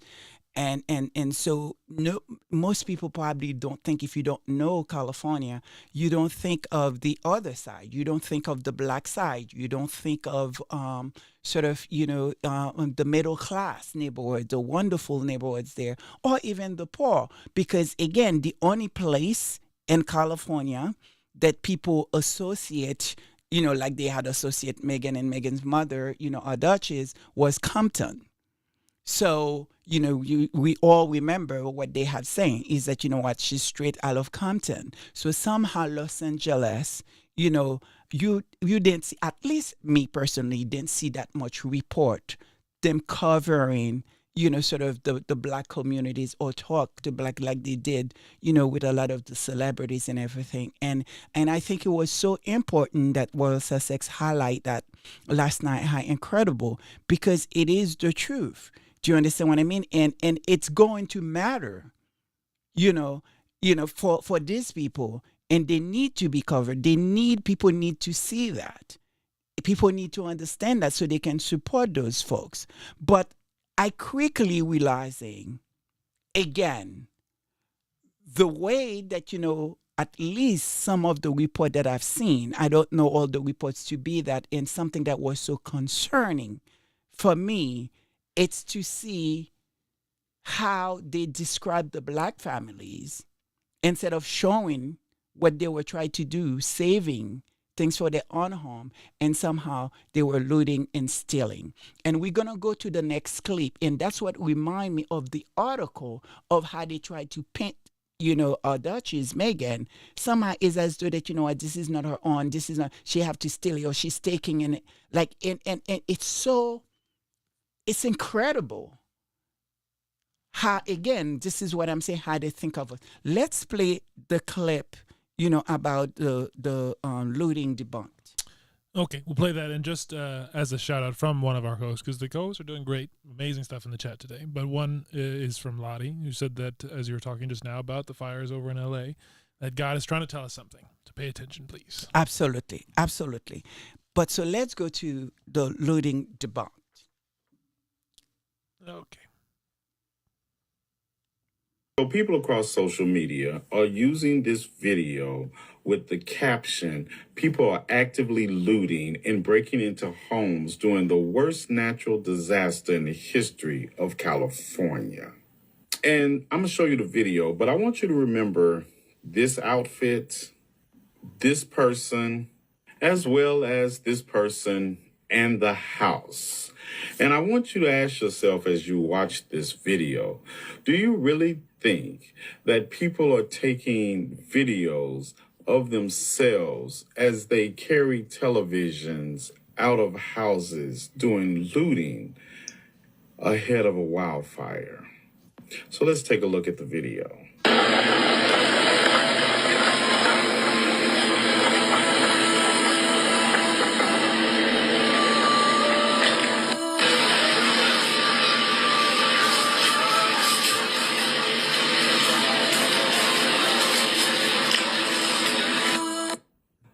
Racist bigots and Rocky Raccoons are so quick to want to paint black people in the worst possible light as possible that they don't even stop and do any research before they start sharing false information. Let's take a look at what really was going on in the video that they're using. And thank KTLA TV for this interview with a family that was trying to get stuff out of their house ahead of the fire. Let's take a look. Gary and their friends emptied this house out of a bunch of their stuff just in case the fire got here. I'm going to talk to Elijah. You live here. You live here as well? Okay. What's your name? Deandra. Deandra, I'm Chip. We were talking to Elijah about this a little bit ago. You guys got a lot of your friends. Kind of tell us how this all came together. You got a lot of stuff out. What did you... So I'm not finished. Understand, this is a single mother with 3 children, and some friends got together to help her save some things in her house with her sons. Rude guy right there. I yelled at him and cussed him out because he act like he don't understand. Like, we trying to get our stuff. You going home tonight. We not. And we just got what we could get. That's all we can do. We got to start over. And how many of y'all live here? Me and my 3 kids. You don't know where you're going next? Nope, but I'm going somewhere. So this young lady has 3 children, and those were the boys you saw out there. And she had some friends help her get some stuff out of her house ahead of the fire because it was already burning in the backyard. Now, I asked you to remember this picture because now you can see the house, and that's the house that's in the background. And I also asked you to remember this picture. Now, let's go back to the interview where she's talking about the people who got together to help her save as much as she could out of her house. Get all these folks. These all friends, family. They are. My brothers work for the city of Pasadena. They wet the vegetation before the firefighters came. The Compton police is the Compton firefighters. Of course, looting. I'm just going to leave this right here and leave this right here also. Yeah, facts matter.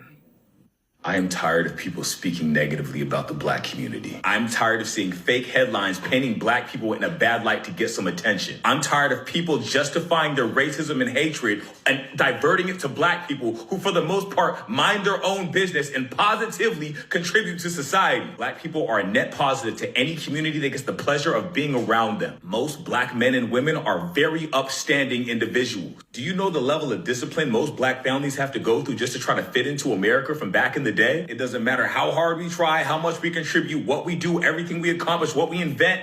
No matter what, it still comes back down to this weird focus and obsession with hating black people. And I don't get it. This video is in response to the looting headlines circling LA. They're saying that looting is occurring in LA while these fires are going on. I'm sure there is. However, the only video that came out was a bunch of black people in a house moving stuff out of the house with fire trucks and policemen all around the house. So you truly believe that these people are robbing a house right in front of policemen and firemen. So the neighborhood is too nice. It can't be their house they're moving their stuff out of very calmly, walking very slowly. What is this weird societal obsession with taking all your rage and hatred out on the black community? I don't understand it. We have put up with this all of our lives and it still continues today. It doesn't matter how successful we get. It doesn't matter how much we contribute. These are the same headlines that I saw as a kid that made me not want to be black because I was taught by America to hate myself because black people are bad. Is the black community that profitable at the expense of how the world views them? Skit coming soon.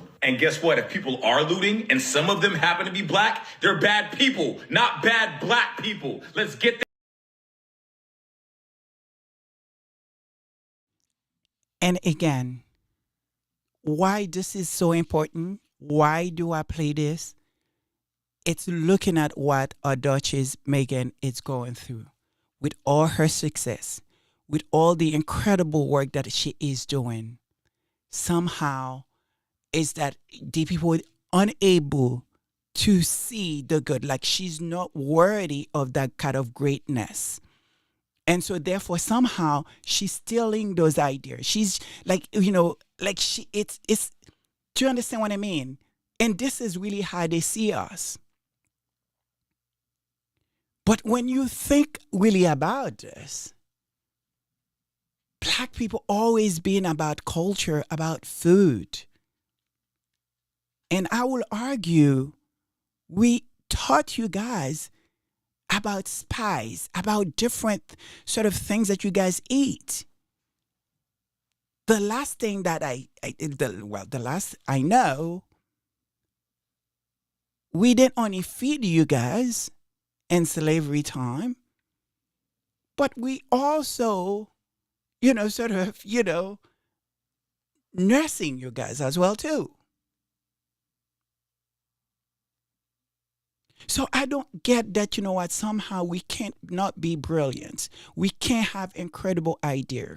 We are not to be able to inspiring people that everything that, we do, somehow we stealing it.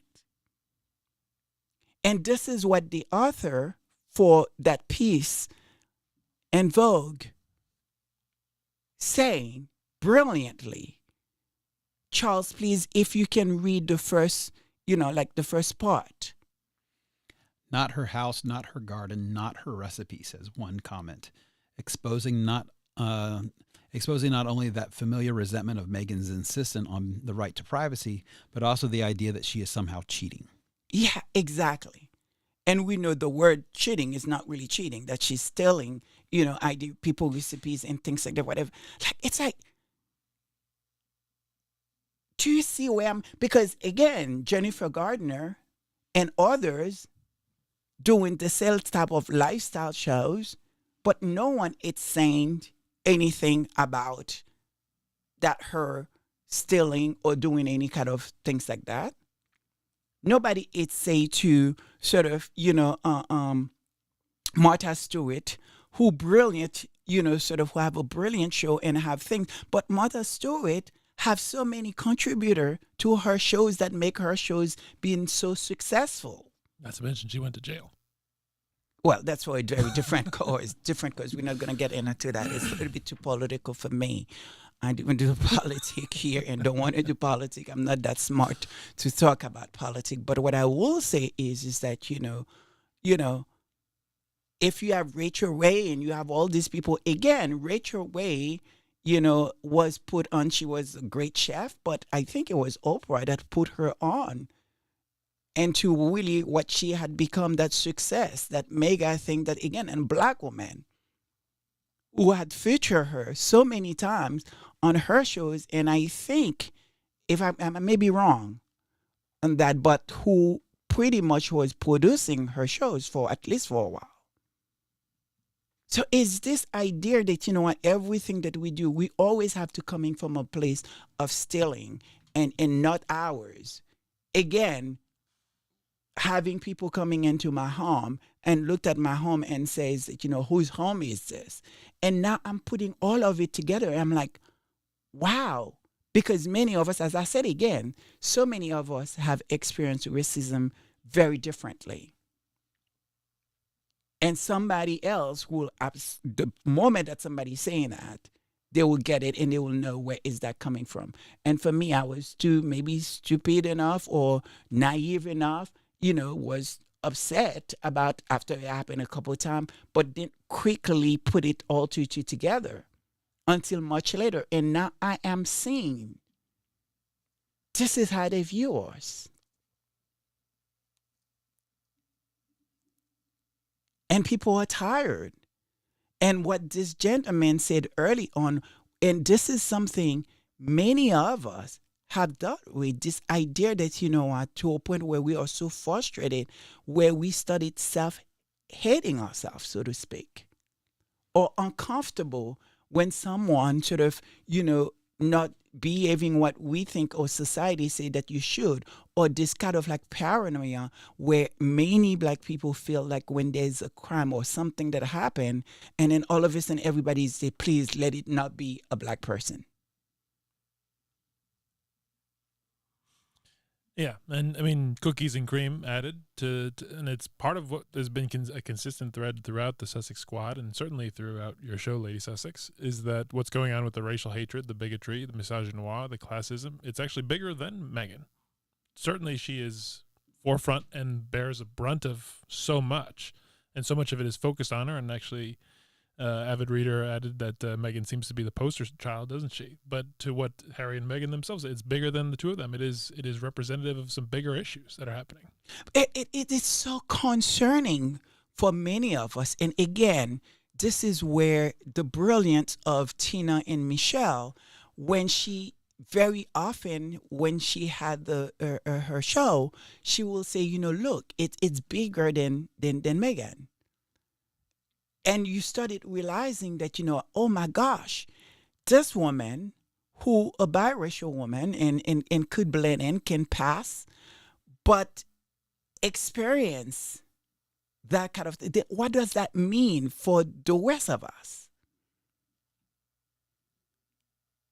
With all her brilliance, with everything that she possessed, everything we have come to know, included her supporting Harry with her own money,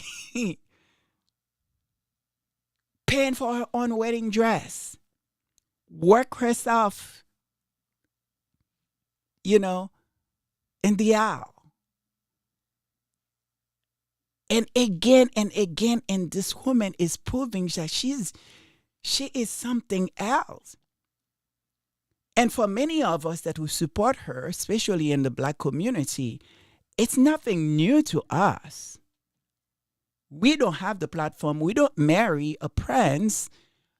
But really, we have managed to hold our own and managed to sort of work hard and do incredible things. And, some of us, is being recognized for it. Some of us are not.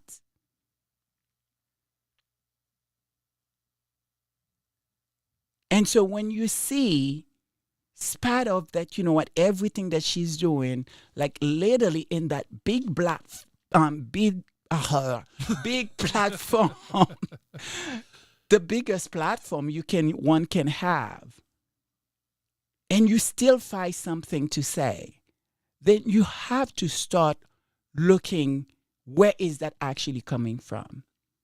We know the hate is there. But there have to be more to it. The jealousy of it all, that you cannot do what she's doing. The fact that she's ignoring everybody. She should be, she should not look as good as she is. This is a woman that literally, obviously, we all can see. She came out of her house with no makeup on. And she looked like a kid. This is a 40-year-old woman. That must be really frustrating people. And again, she's staying true to herself. It's not like she's doing anything new at all. You know what I mean? It's not like she's even trying to do anything new. Everything that she's doing, it's something that she's been doing since she was, 9 years old?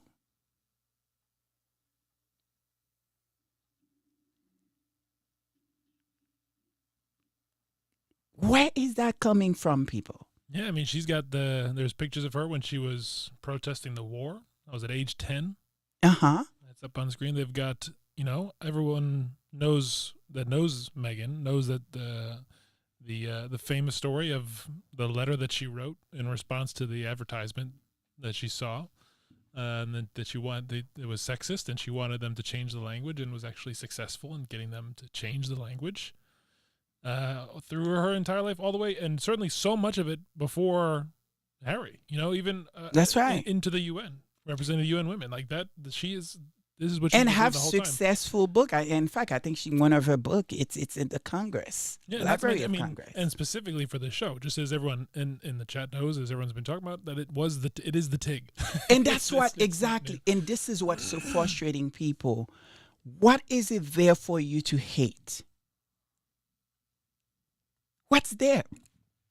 I mean, there's many people we may be able to disagree on a lot, but not what this woman is actually just trying to help people. How could you be mad about that? It was actually I know you found a good clip of someone explaining why they're mad. Absolutely, and we are going to play that, and I took that from Claire today. And as I said again, I hope you guys have an opportunity to go and watch her, because her show was incredible, as well as Royal Sussex last night. So let's play that clip. We're all out of order, so which number is it? Halleck. All right. You know what drives them crazy about Meghan Markle, Princess Meghan, Duchess of Sussex, is that once Prince Harry convinced her to marry him, she got a good look around that place and discovered that she was the smartest person there. She was the most elegant and refined person there.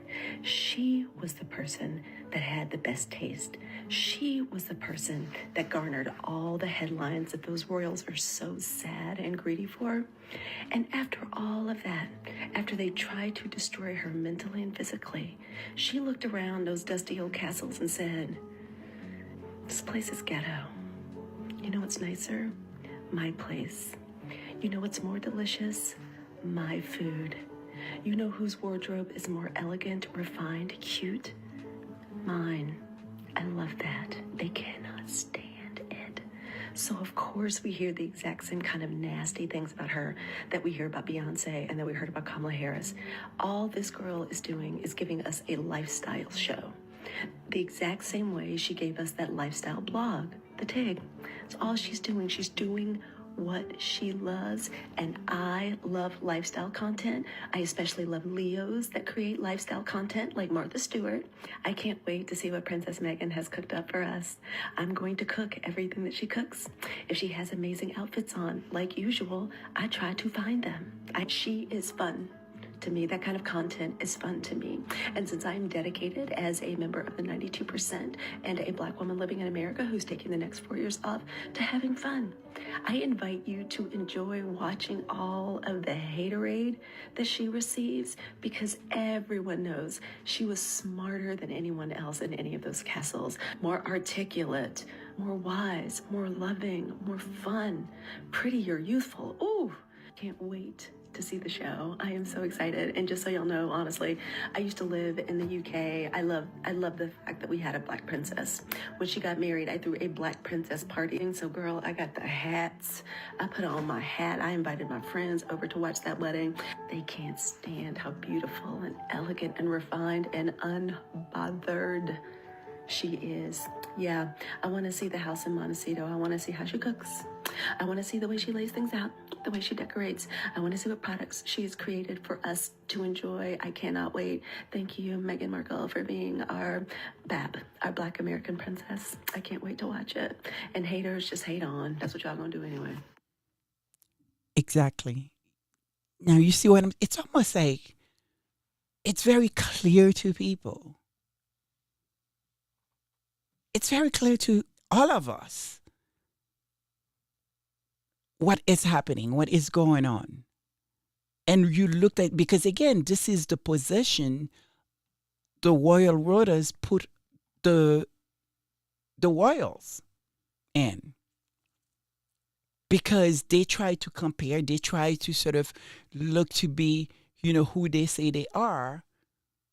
And then all of a sudden you looked at this woman, and when you try to compare them, not even close. It's almost like the secret is out. Well, I don't know for, most people, at least for me with my naive self. When I used to look at the royals, it was a different set of eyes that, they know they are sort of that who they say they are. And I think this is what probably the hatred with Meghan, because it's exposed all of that to not be the case, as well as Prince Harry, which is probably why they upset with him. Because our vision, or what we think of a prince, not one that walking with, sort of his shoes, flapping on his foot, or shopping where many of us shop at, sort of TJ Maxx, secondhand, or walking out of school with a plastic bag. That is not the image that you think of royals, regardless of him being a spare. To not even have food. Like, it just, and I think a lot of it comes to the fact that he exposed that, but they put themselves in a position for that to be exposed. And the truth of the matter is, Meghan, our Duchess, have not said a word besides just like, say, no, this happened, that didn't happen, this happened, that didn't happen. That's it. Well, that, and also you had brought up an interesting point earlier that there's sort of a dimension of why another dimension, as if there needed to be another, of why they shouldn't be mad with Meghan doing this show, is if you go all the way back to when she was actually when they were still over in the UK, or even before they got married, is what Harry shared. Absolutely. About like absolutely. This money. Is what I was talking to you guys, and I think we're going to play this clip because that is important context. That very often, I guess, there's so much coming at us. Sometimes it's easy to forget, to like, why are you mad? Why do you even have a problem that the fact this woman is working? So let's play the clip from Harry's mouth himself, what he said. Cloudy, blustery day. I jumped into the venerable old Land Rover, the ancient army ambulance that Grandpa had repurposed. Pa was behind the wheel. Willie was in the back. I got into the passenger seat and wondered if I should tell them both what I was intending. I decided against it. Pa already knew, I assumed, and Willie had already warned me not to do it. It's too fast, he told me. Too soon. In fact, he'd actually been pretty discouraging about me even dating Meg. One day, sitting together in his garden, he predicted a host of difficulties I could expect if I hooked up with an American actress. A phrase he always managed to make sound like convicted felon. Are you sure about her, Harold? I am, Willie. But do you know how difficult it's going to be? What do you want me to do? Fall out of love with her? The three of us were wearing flat caps, green jackets, +4s, as if we played for the same sports team. In a way, I suppose we did. Pa, driving us out into the fields, asked about Meg. Not with great interest, just casually. Still, he didn't always ask, so I was pleased. She's good, thanks. Does she want to carry on working? Say again. Does she want to keep on acting? Oh, I mean, I don't know. I wouldn't think so. I expect she'll want to be with me, doing the job, which would rule out Suits, since they film in Toronto. I see. Well, darling boy, there's not enough money to go around. I stared. What was he banging on about? He explained, or tried to. I can't pay for anyone else. I'm already having to pay for your brother and Catherine. I flinched. Something about his use of the name Catherine. I remembered the time he and Camilla wanted Kate to change the spelling of her name because there were already 2 royal ciphers with a C and a crown above. Charles and Camilla. It would be too confusing to have another. Make it Catherine with a K, they suggested. I wondered now what came of that suggestion. They turned to Willie, gave him a look that said, "You listening to this?" His face was blank. Pa didn't financially support Willie and me and our families out of any largesse. That was his job. That was the whole deal. We agreed to serve the monarch, go wherever we were sent, do whatever we were told, surrender our autonomy, keep our hands and feet inside the gilded cage at all times, and in exchange, the keepers of the cage agreed to feed and clothe us. Was Pa, with all his millions from the hugely lucrative Duchy of Cornwall, trying to say that our captivity was starting to cost him a bit too much? Besides which, how much could it possibly cost to house and feed Meg? I wanted to say, she doesn't eat much, and I'll ask her to make her own clothes, if you like. It was suddenly clear to me that this wasn't about money. Pa might have dreaded the rising cost of maintaining us, but what he really couldn't stomach was someone new dominating the monarchy, grabbing the limelight. Someone shiny and new coming in and overshadowing him, and Camilla. He'd lived through that before and had no interest in living through it again. I couldn't deal with any of that right now. I had no time for petty jealousies and palace intrigue. I was still trying to work out exactly what to say to Granny, and the time had come. You see? I mean, he makes the point himself. He makes the point himself. I mean, this is not, it's not coming from me. He makes the point himself. And so why are you guys mad that this woman is working and doing what she needs to do to support herself as she has always done? Why are you guys mad? Why is that a problem? And furthermore, one of the things that, that's quite interesting, and interesting words that Harry said when he said his brother, what's his name again? William. Saying something about, almost like convicted felon. Yeah. Do you see what I am saying? Did he think like that about Harry's other girlfriends? I find that word quite interesting. And this is what's so good sometimes to keep listening and re-listening to Spare, because the stuff that you're missing is the kind of almost like the first time I'm actually hearing that.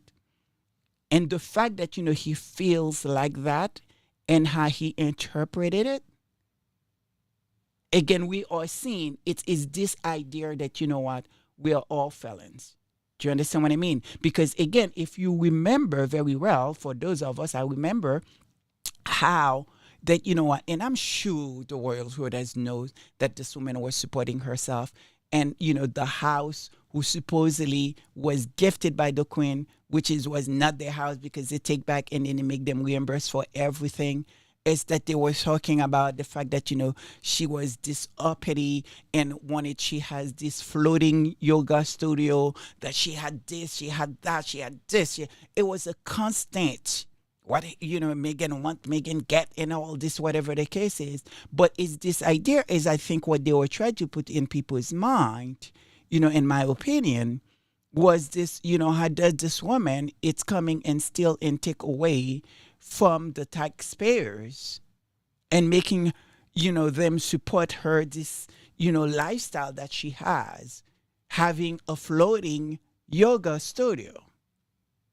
I'm sure some of you, Sussex would remember that. I remember that very clearly, like yoga studio, floating one. They were always going to the extreme what they think this woman wants to have, that, she's going to have the house, I think, filter in a way that is sort of, clean, or all those things that they talk about. Even, for her wedding, or that, she had an issue because of the chapel did not smell good or whatever. All these things, again, is to how dare this woman to be in a position to possess quality and be best. And as, Harry once put it, she makes the job that she was doing when she was a, working royal look easy.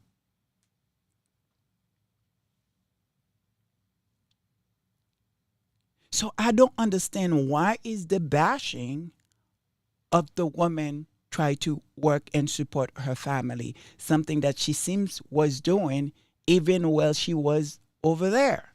Yeah.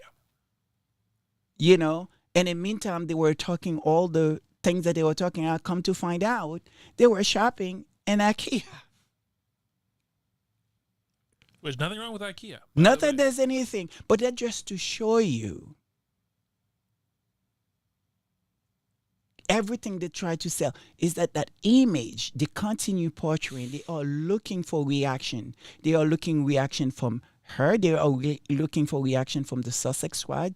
No matter how mad, how upset we are, we know how to defend the space. We understand the assignment. And you're not going to find us. We may be mad, we may be upset, but you're not going to find us throwing rocks at anybody. You're not going to see us spreading hate. You're not going to see us sort of, doing anything that we cannot stand on, or who would make, our princess look bad, or ourselves for that matter. Because they tried early on, call us bats. They tried to call us, but they can't. We have been one of the most effective group of people.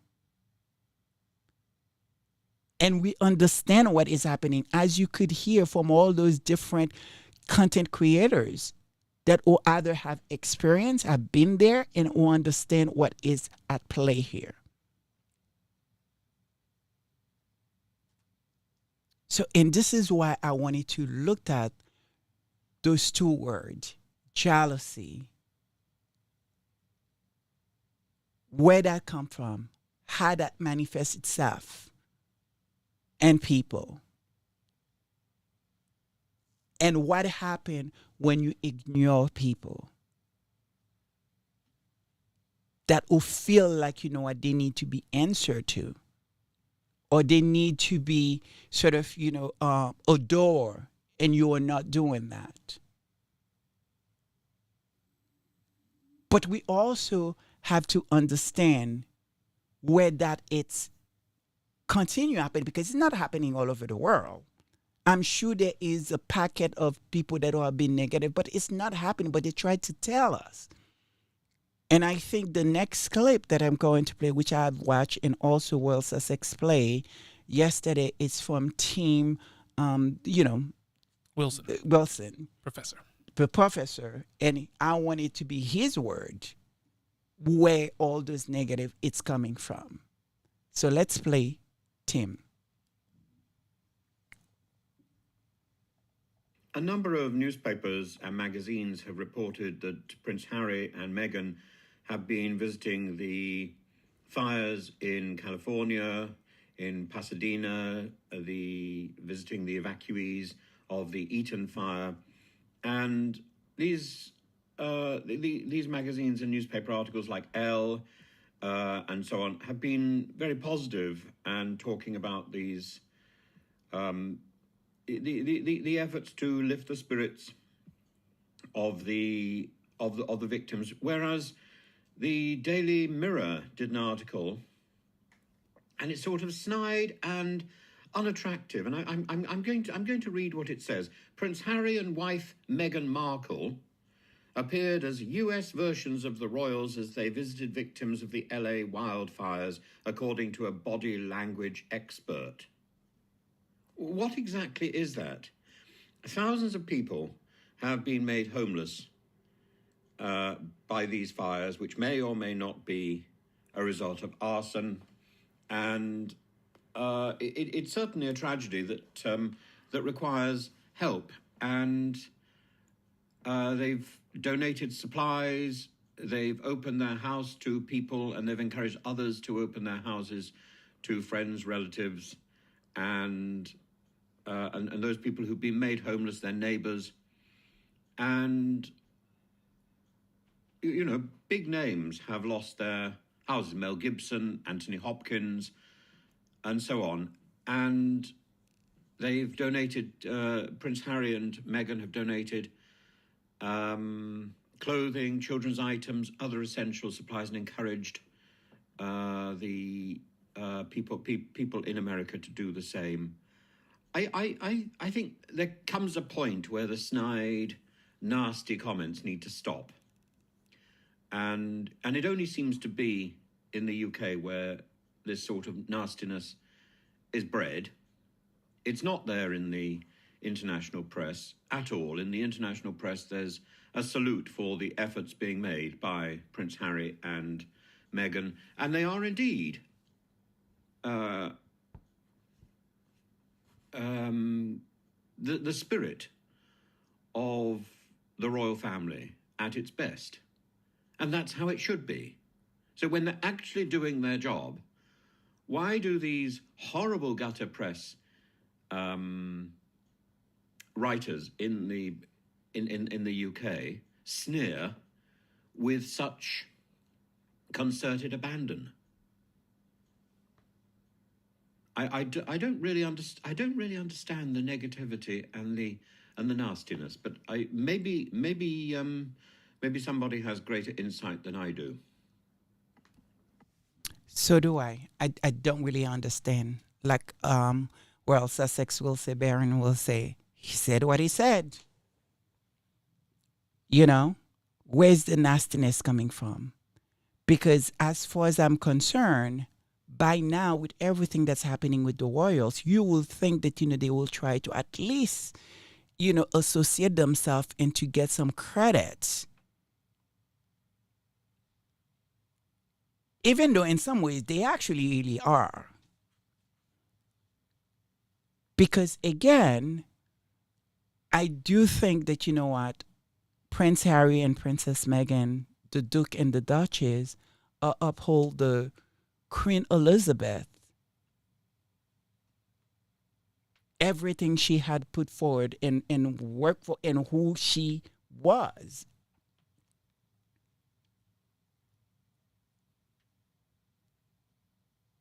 And this idea, this woman, again, as I said again, no matter what we maybe agree on with Queen Elizabeth or no, or whatever she had stood for, but if there's one thing we all could, well, I don't want to say we all can agree on, or maybe it's just me, is that, this woman, had a certain je ne sais quoi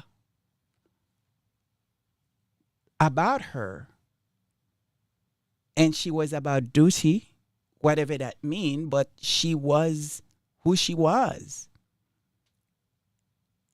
an icon in her own right, and have served her country, maybe what her country was expecting of her, maybe not the Commonwealth, but at least England. She have served all the way to the end, whether her life was long or short. And she knew having Meghan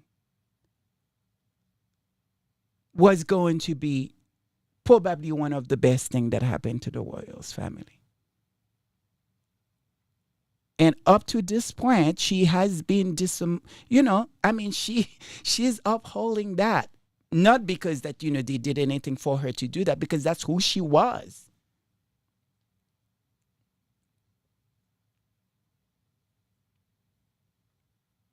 So I don't understand how you expect to go to the next century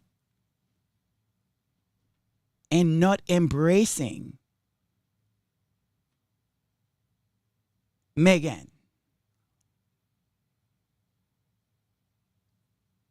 Because this is as good as it gets. And you can see the frustration for people because people are tired of it. It's one thing, we all love a little gossip here and there if you give us something to write on, but there's nothing there. Absolutely nothing there for us to hate this woman, not liking what she's doing, when all she's trying to do is helping people with their own money and inspire a generation that wants to do good in the world. God knows we need it. Inspire people like myself. Inspire two incredible men that I'm so privileged to have sitting with me who doesn't really particularly care about anything world stuff. They are tech people. They are interested. Put a computer in front of them and they're very happy and, talk about cars and talk about, new technology that, they're in heaven. But here they are sort of, supporting and understand that, what, we need to be in a very different place. We are better than that, people. And I think when you looked at the amount, because again, once men start participating, once you get men attention to a point where that they're like, enough, then you're doing something wrong. Because they're too busy in their own life doing their own thing and worry about their own thing. They just what feels like women problems. Maybe some of them will interpret it like that. And all of a sudden looking at it in a very different way. And it's across the board. White man, black man, Spanish man, Asian man. I've seen it all coming onto the table said, what is the problem with the woman just try to exist, try to live her life and unbother and not bothering you at all, not have talk about you, not have say anything about you. She's in her garden with her chicken, cooking her husband good meal and dressed up and look incredible when she goes out. Many of us wishes that, we can do. Try to do it all, be a mother. It's obviously that you're jealous, that you can't do that. You can't be her. Yeah, and thank you, Connie and Julie, for the super sticker. And you hit it right on the head with what Lady Sussex is saying as well. So that they are mad because of Meghan's humanity. Absolutely. She makes these folks look petty, ugly, ridiculous, constantly. Even though many of them are eating because she exists. They are paying their bills because of her.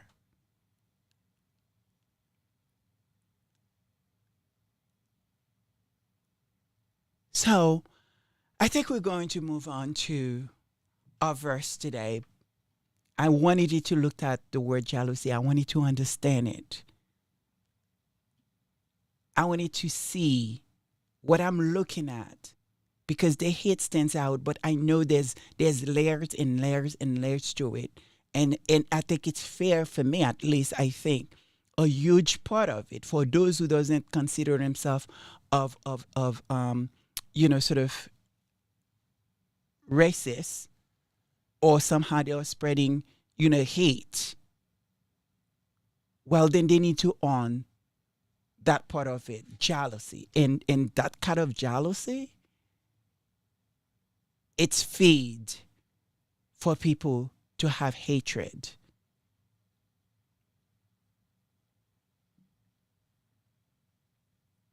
And so I think if there's anything that come out of all those destruction that's been going on around us, when you looked at what's happening in LA, and hopefully people will pause for a minute and recognize that we are all really nothing and how quick and easy it's all can be gone. It did not matter, like the lady have saying that I'd played earlier, the clip from Royal Sussex. That fire affected everyone. All those houses, millions of dollars to, sort of those, which is, I don't think LA no more have any more, affordable houses. There's no such a things anymore. Even in the poor area, even downtown Los Angeles, where there's a lot of homelessness, there's a lot of tent, they call it, I guess, tent city. You try to get a house there, it's going to cost you at least $500,000, if not more now. So in Palisade, which is a very nice area, I could only imagine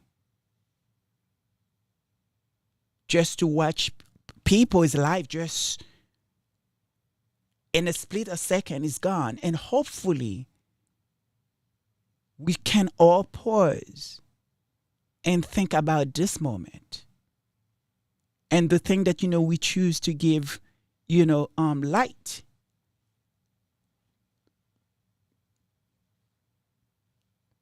Because we are really here for a purpose, for a reason, to do what we need to do, and to just sitting down and actually trashing people who are doing really good, doing good work. The Lord, what the God tell us to do. And I hope that we're able to say enough is enough. If nothing come out of this, because, California will rise again. City Angel will rise again. There will be a lot of opportunities coming out of that, specifically when it comes to the constructions. The work that's going to come from that. But we also have to reflect at this moment, at this time, the many people who have lost their job. One of the things in California that you will see, there is a lot of background folks who does background in movies. There's a lot of models. There is a lot of just regular folks alongside with all those actors. In some way, shape, or form, have to start all over again. And some going to have it a little bit easier than others. But I am thinking about a lot of the Black community there. How they're going to maneuver the insurance, whether or not they're going to be able to rebuild. But I hope this moment, this time in history, it's one that we pause and ask the question, who are we? What do we value? What is important to us? And what should be important to us? And this is my hope and my wish as we enter in 2025, who seems to start with a bang. By looking at the fire, it's unexplainable. How a whole neighborhood can just be gone in a blink of an eye. And we don't really truly know how many lives we have lost yet.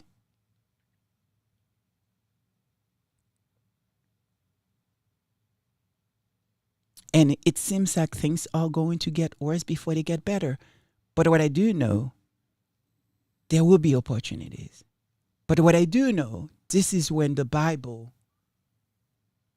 becomes more important than ever before. This is when we start reading Revelation on what we are seeing, how we should interpret that. But I can see in Harry and Meghan and our Duchess and everyone that come out to support these folks over there. This is really truly who we are. This is who we meant to be. And the way people try to divide us all the time, That is not us. That's not who we're supposed to be. And it's a shame. It's only when there is a disaster we see the best of us. We've seen what we can do together. What's really important to us. Even with the celebrities probably loaded, that has 3, 4 homes, but that particular home where they build their nests, where they bring their children's, where they make memories, proof of life. And it's all gone in a matter of seconds. So I hope we reflect on that. And as we going on into our verse, Charles, I hope this is something that we think about. This is a moment that we need to start taking seriously. We have a lot more in common than we not. And we should not allow the kind of divine, the constant sort of, you know what, Kate is good, Meghan is not. Harry is bad, his brother is good. We're better than that, people. And yes, we're going to push back, and we're going to push back with love.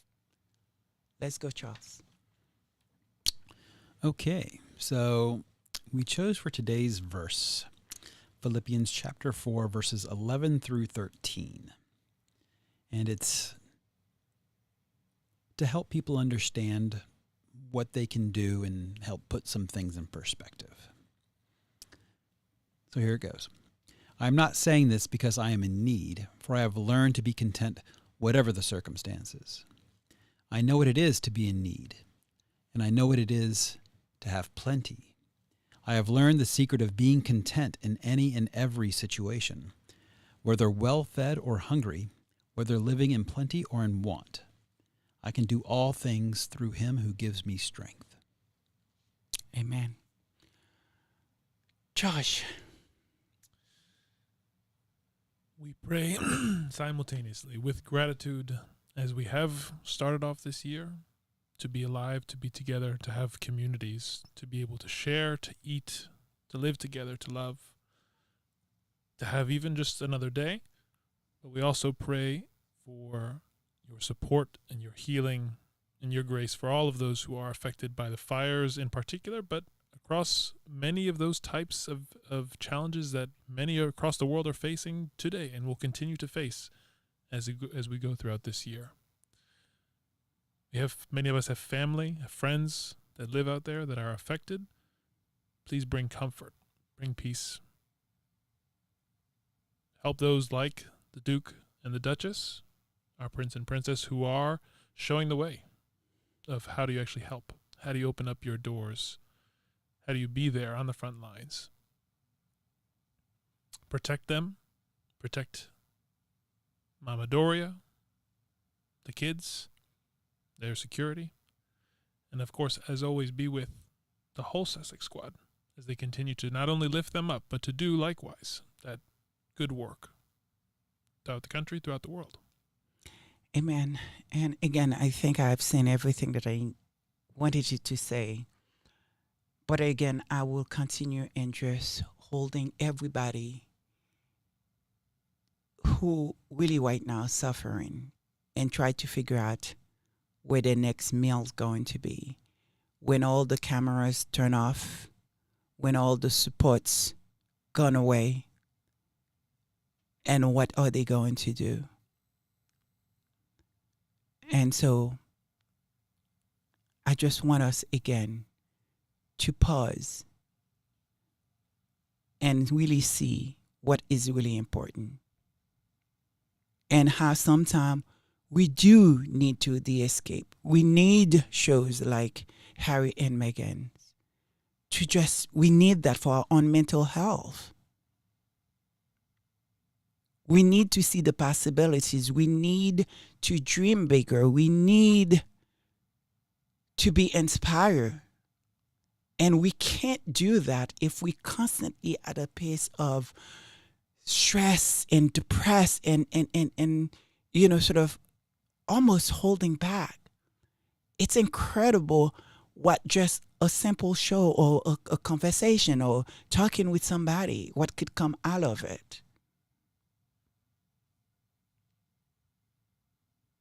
And I hope and pray God will continue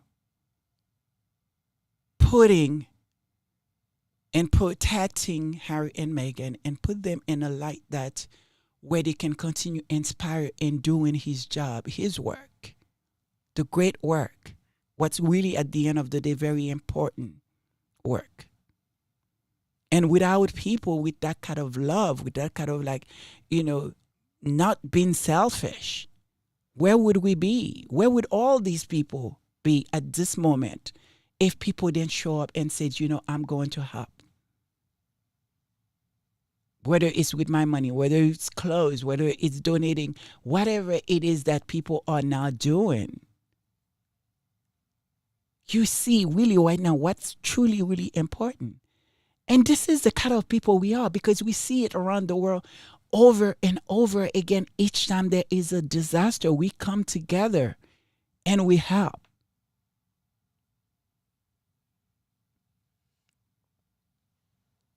But we also have to understand some communities stand out and get more help than others. And it is my hope, it is my wish, specifically for the content creators. We feature those who are not in the line of the press and the media, that who need our support, who need our help, that we're able to spread it around. And sometimes people just want to be seen. But it is my hope also to extend my prayer, and specifically really for the royals. And when I think of the kids who are growing up in a world, in a place that where they didn't ask, and they have to maneuver that life, who they're going to be.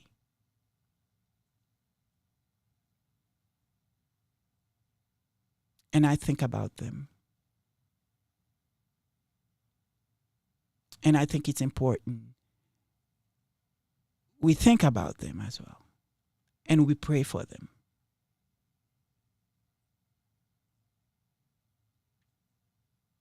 So, I will leave you guys. Thank you so much for joining us.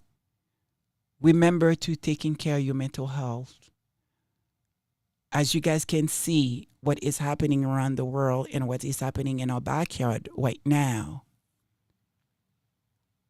how we need to stand for each other, check on each other.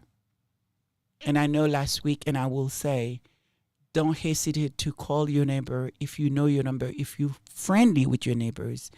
Please do not go and walk into someone's home if you don't know them, you're not friendly with them. God knows we have seen, too many horrible things happen, especially when you go and even ask for help. But check on your neighbors. If you don't know them really well, leave a message on their mailbox. We need to support one another. We need to check one another. We need to understand hate, it's not the way to go, no matter how much it affects every single one of us. But only love can combat it. Only light can light up for us to all able to see what is happening. The part jealousy play in and the part of hate play in, even though as far as I'm concerned, they are all in the same. But empathy, as we have done before, create action. And it's with those actions we'll be able to fight this, and provided the successes a space to do what they were meant to do, what they were choosing to do, and what God had said they needed it to do. Because not all of us can do the work that they're doing, but what we can do is supporting them to do that work. So it is my prayer as I leave you guys this Sunday. Love win, even if sometimes we feel like it's not, but it is, because we see it. We see how community come together. We see it, how Harry and Meghan show up and do good, which is something that they say. This is how they describe their website. Show up and do good. And they did, and we are so proud. I am proud, and I'm proud of Royal Sussex. I'm proud of the whole community at whole. And what we keep pushing. But I know we all, every single one of us, have our own issues, have our own problems. And we can't forget that as well. And we are here for you. We are here to support you. And we need to support each other. And when we need a break, it's okay. It's okay not to be okay. It's okay not to even want to hear this lady right now speaking on the mic. And tune it out when you have to, as very often Royal Sussex said. Take a break when you need it. Protect your mental health. Have a good day. Good Sunday. May God bless you. I will release a song later on, and it's one by Andrea Bocelli. It's a prayer song. And I think it is important that we understand God have taught us when we are in that space what we need to do. So, have a good evening, guys. May God bless you. God willing, we see each other next Sunday, and please wait for our worship song later on this evening. Have a good night. Bye-bye.